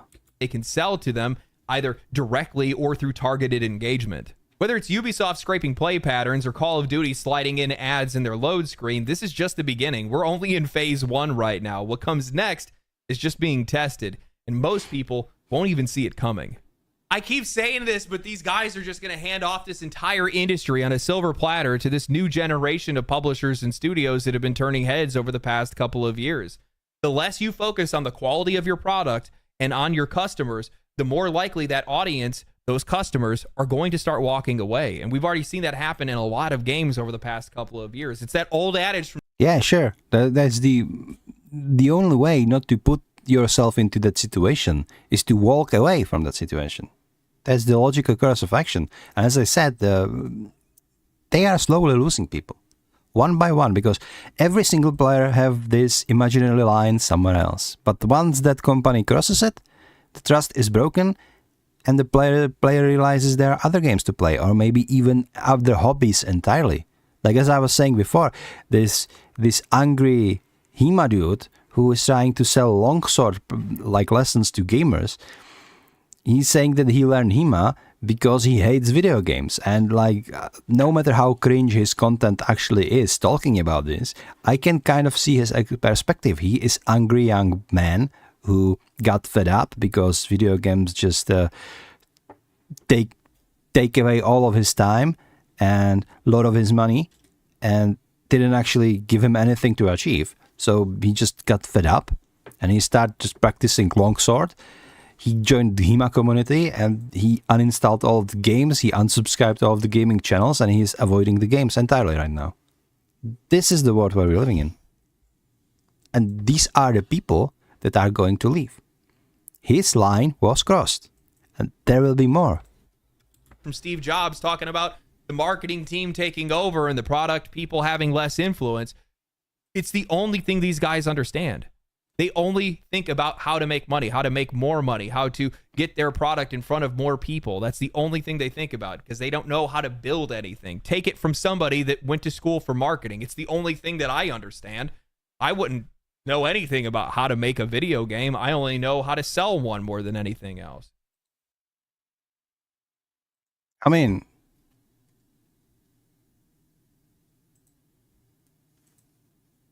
it's not like I only know how to sell one.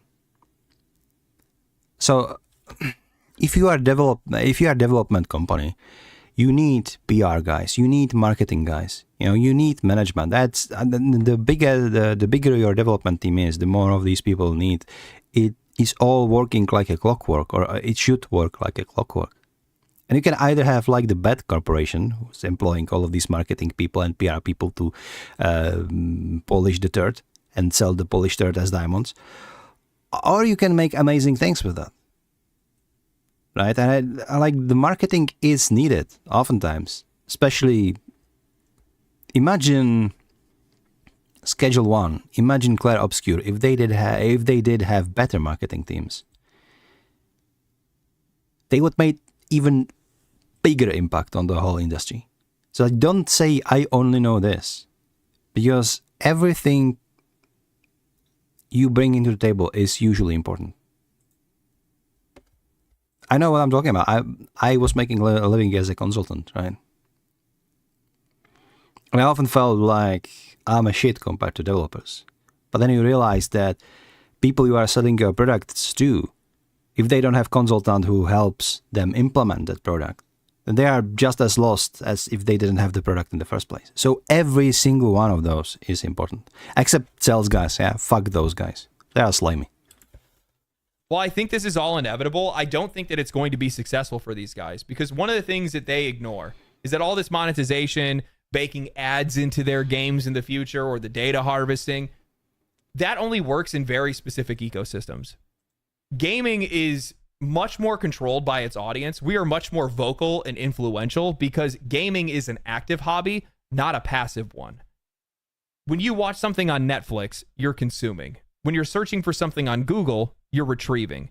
When you're scrolling through Twitter, you're reacting. Those are passive traits. Those are passive things that you're doing. When you are playing a game, you are directly interacting with it. You can directly feel drops in quality or manipulation or whatever it might be. We are experiencing those games, not just consuming them, which means that we will notice it and we will talk about it and we will push back on it. And that's what makes this thing difficult for those guys to actually be able to get through. No, I think we will just see more of Schedules Ones and Clair Obscurs and Kingdom Come Deliverances. And we just go and play those games. And we will be angry if there will be a game that is looking good and is promised as being good, and then the game is dog shit.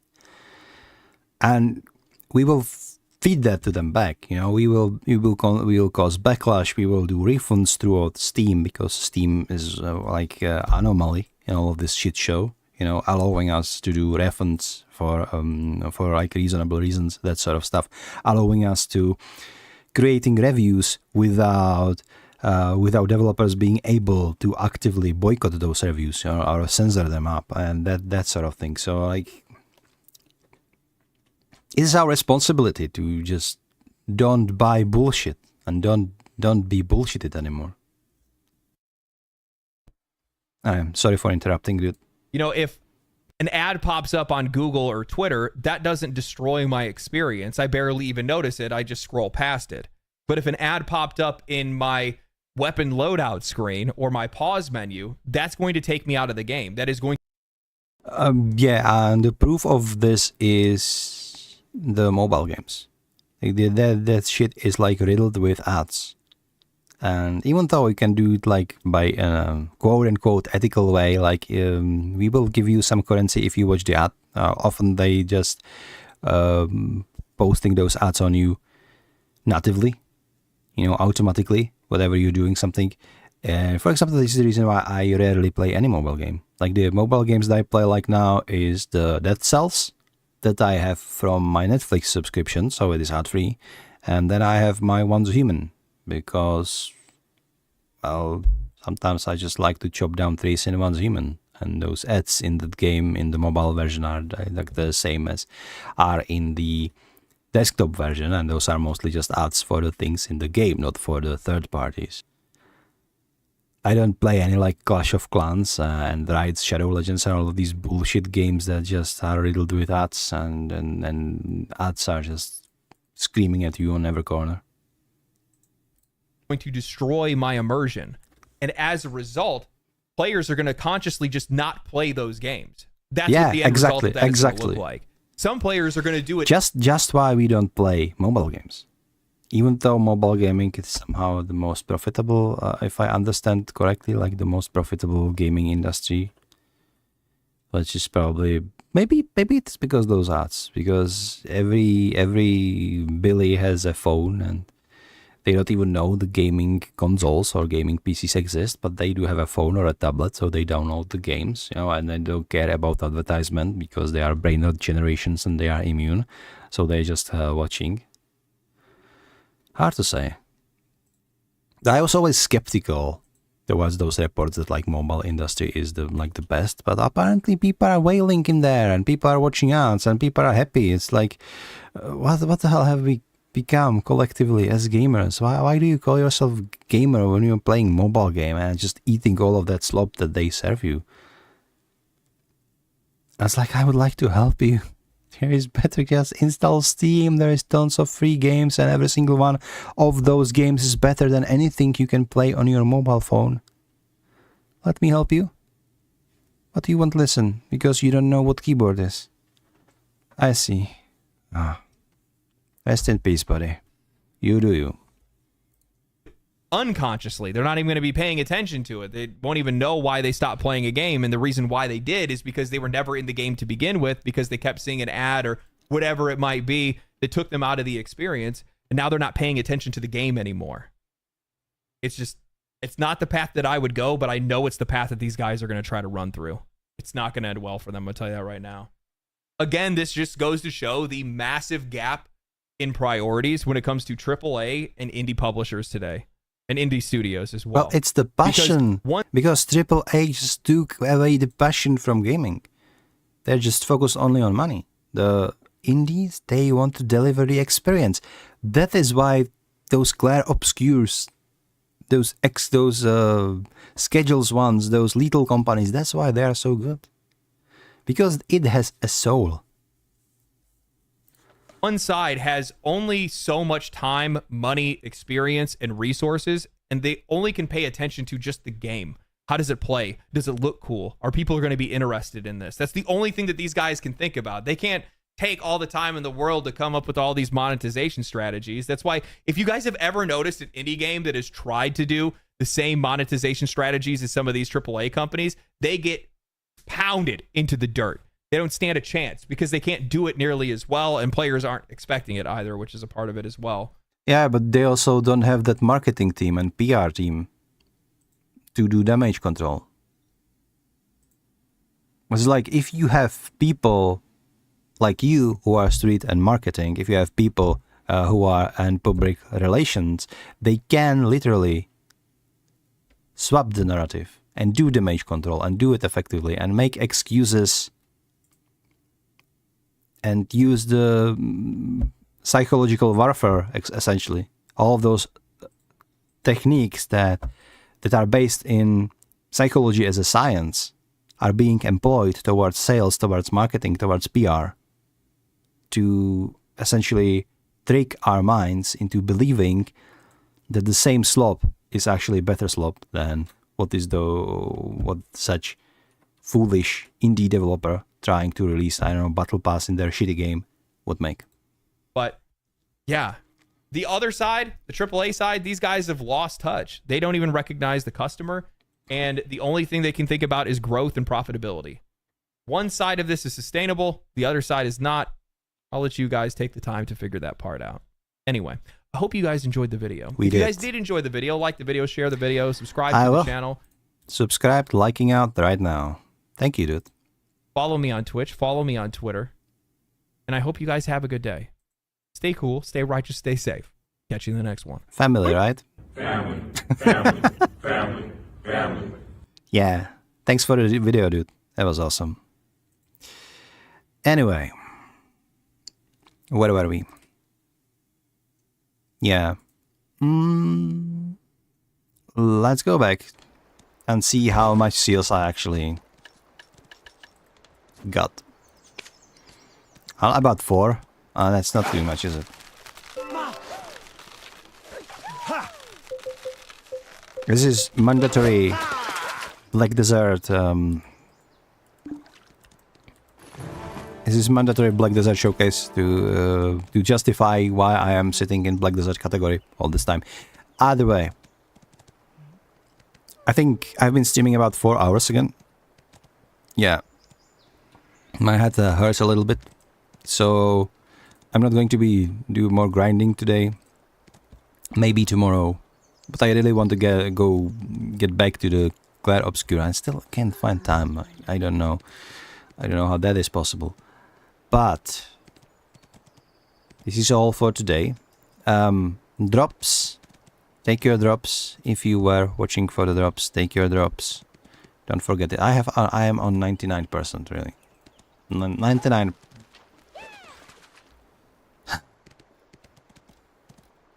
For real? No. Must have been from yesterday. Or maybe I'm just blind. Maybe I'm just blind.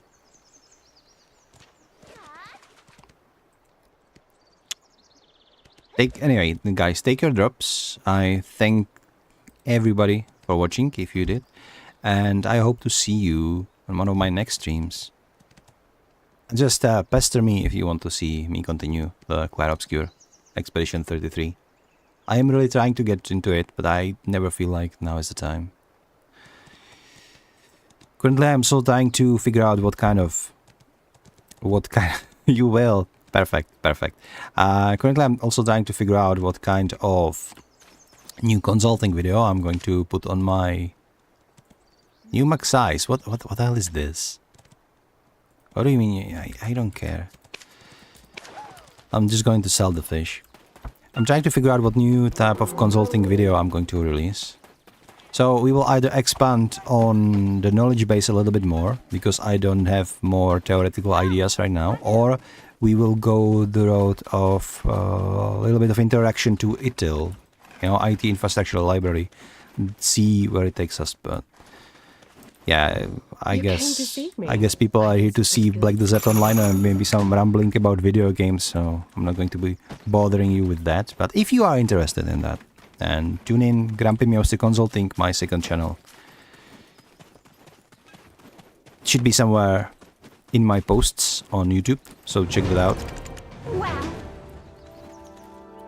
And I wish you everybody good night, good morning. I don't know. It's like 4 p.m., 3 p.m. It's 4 p.m. Okay. Time to go get some rest. So thank you guys for watching and see you later.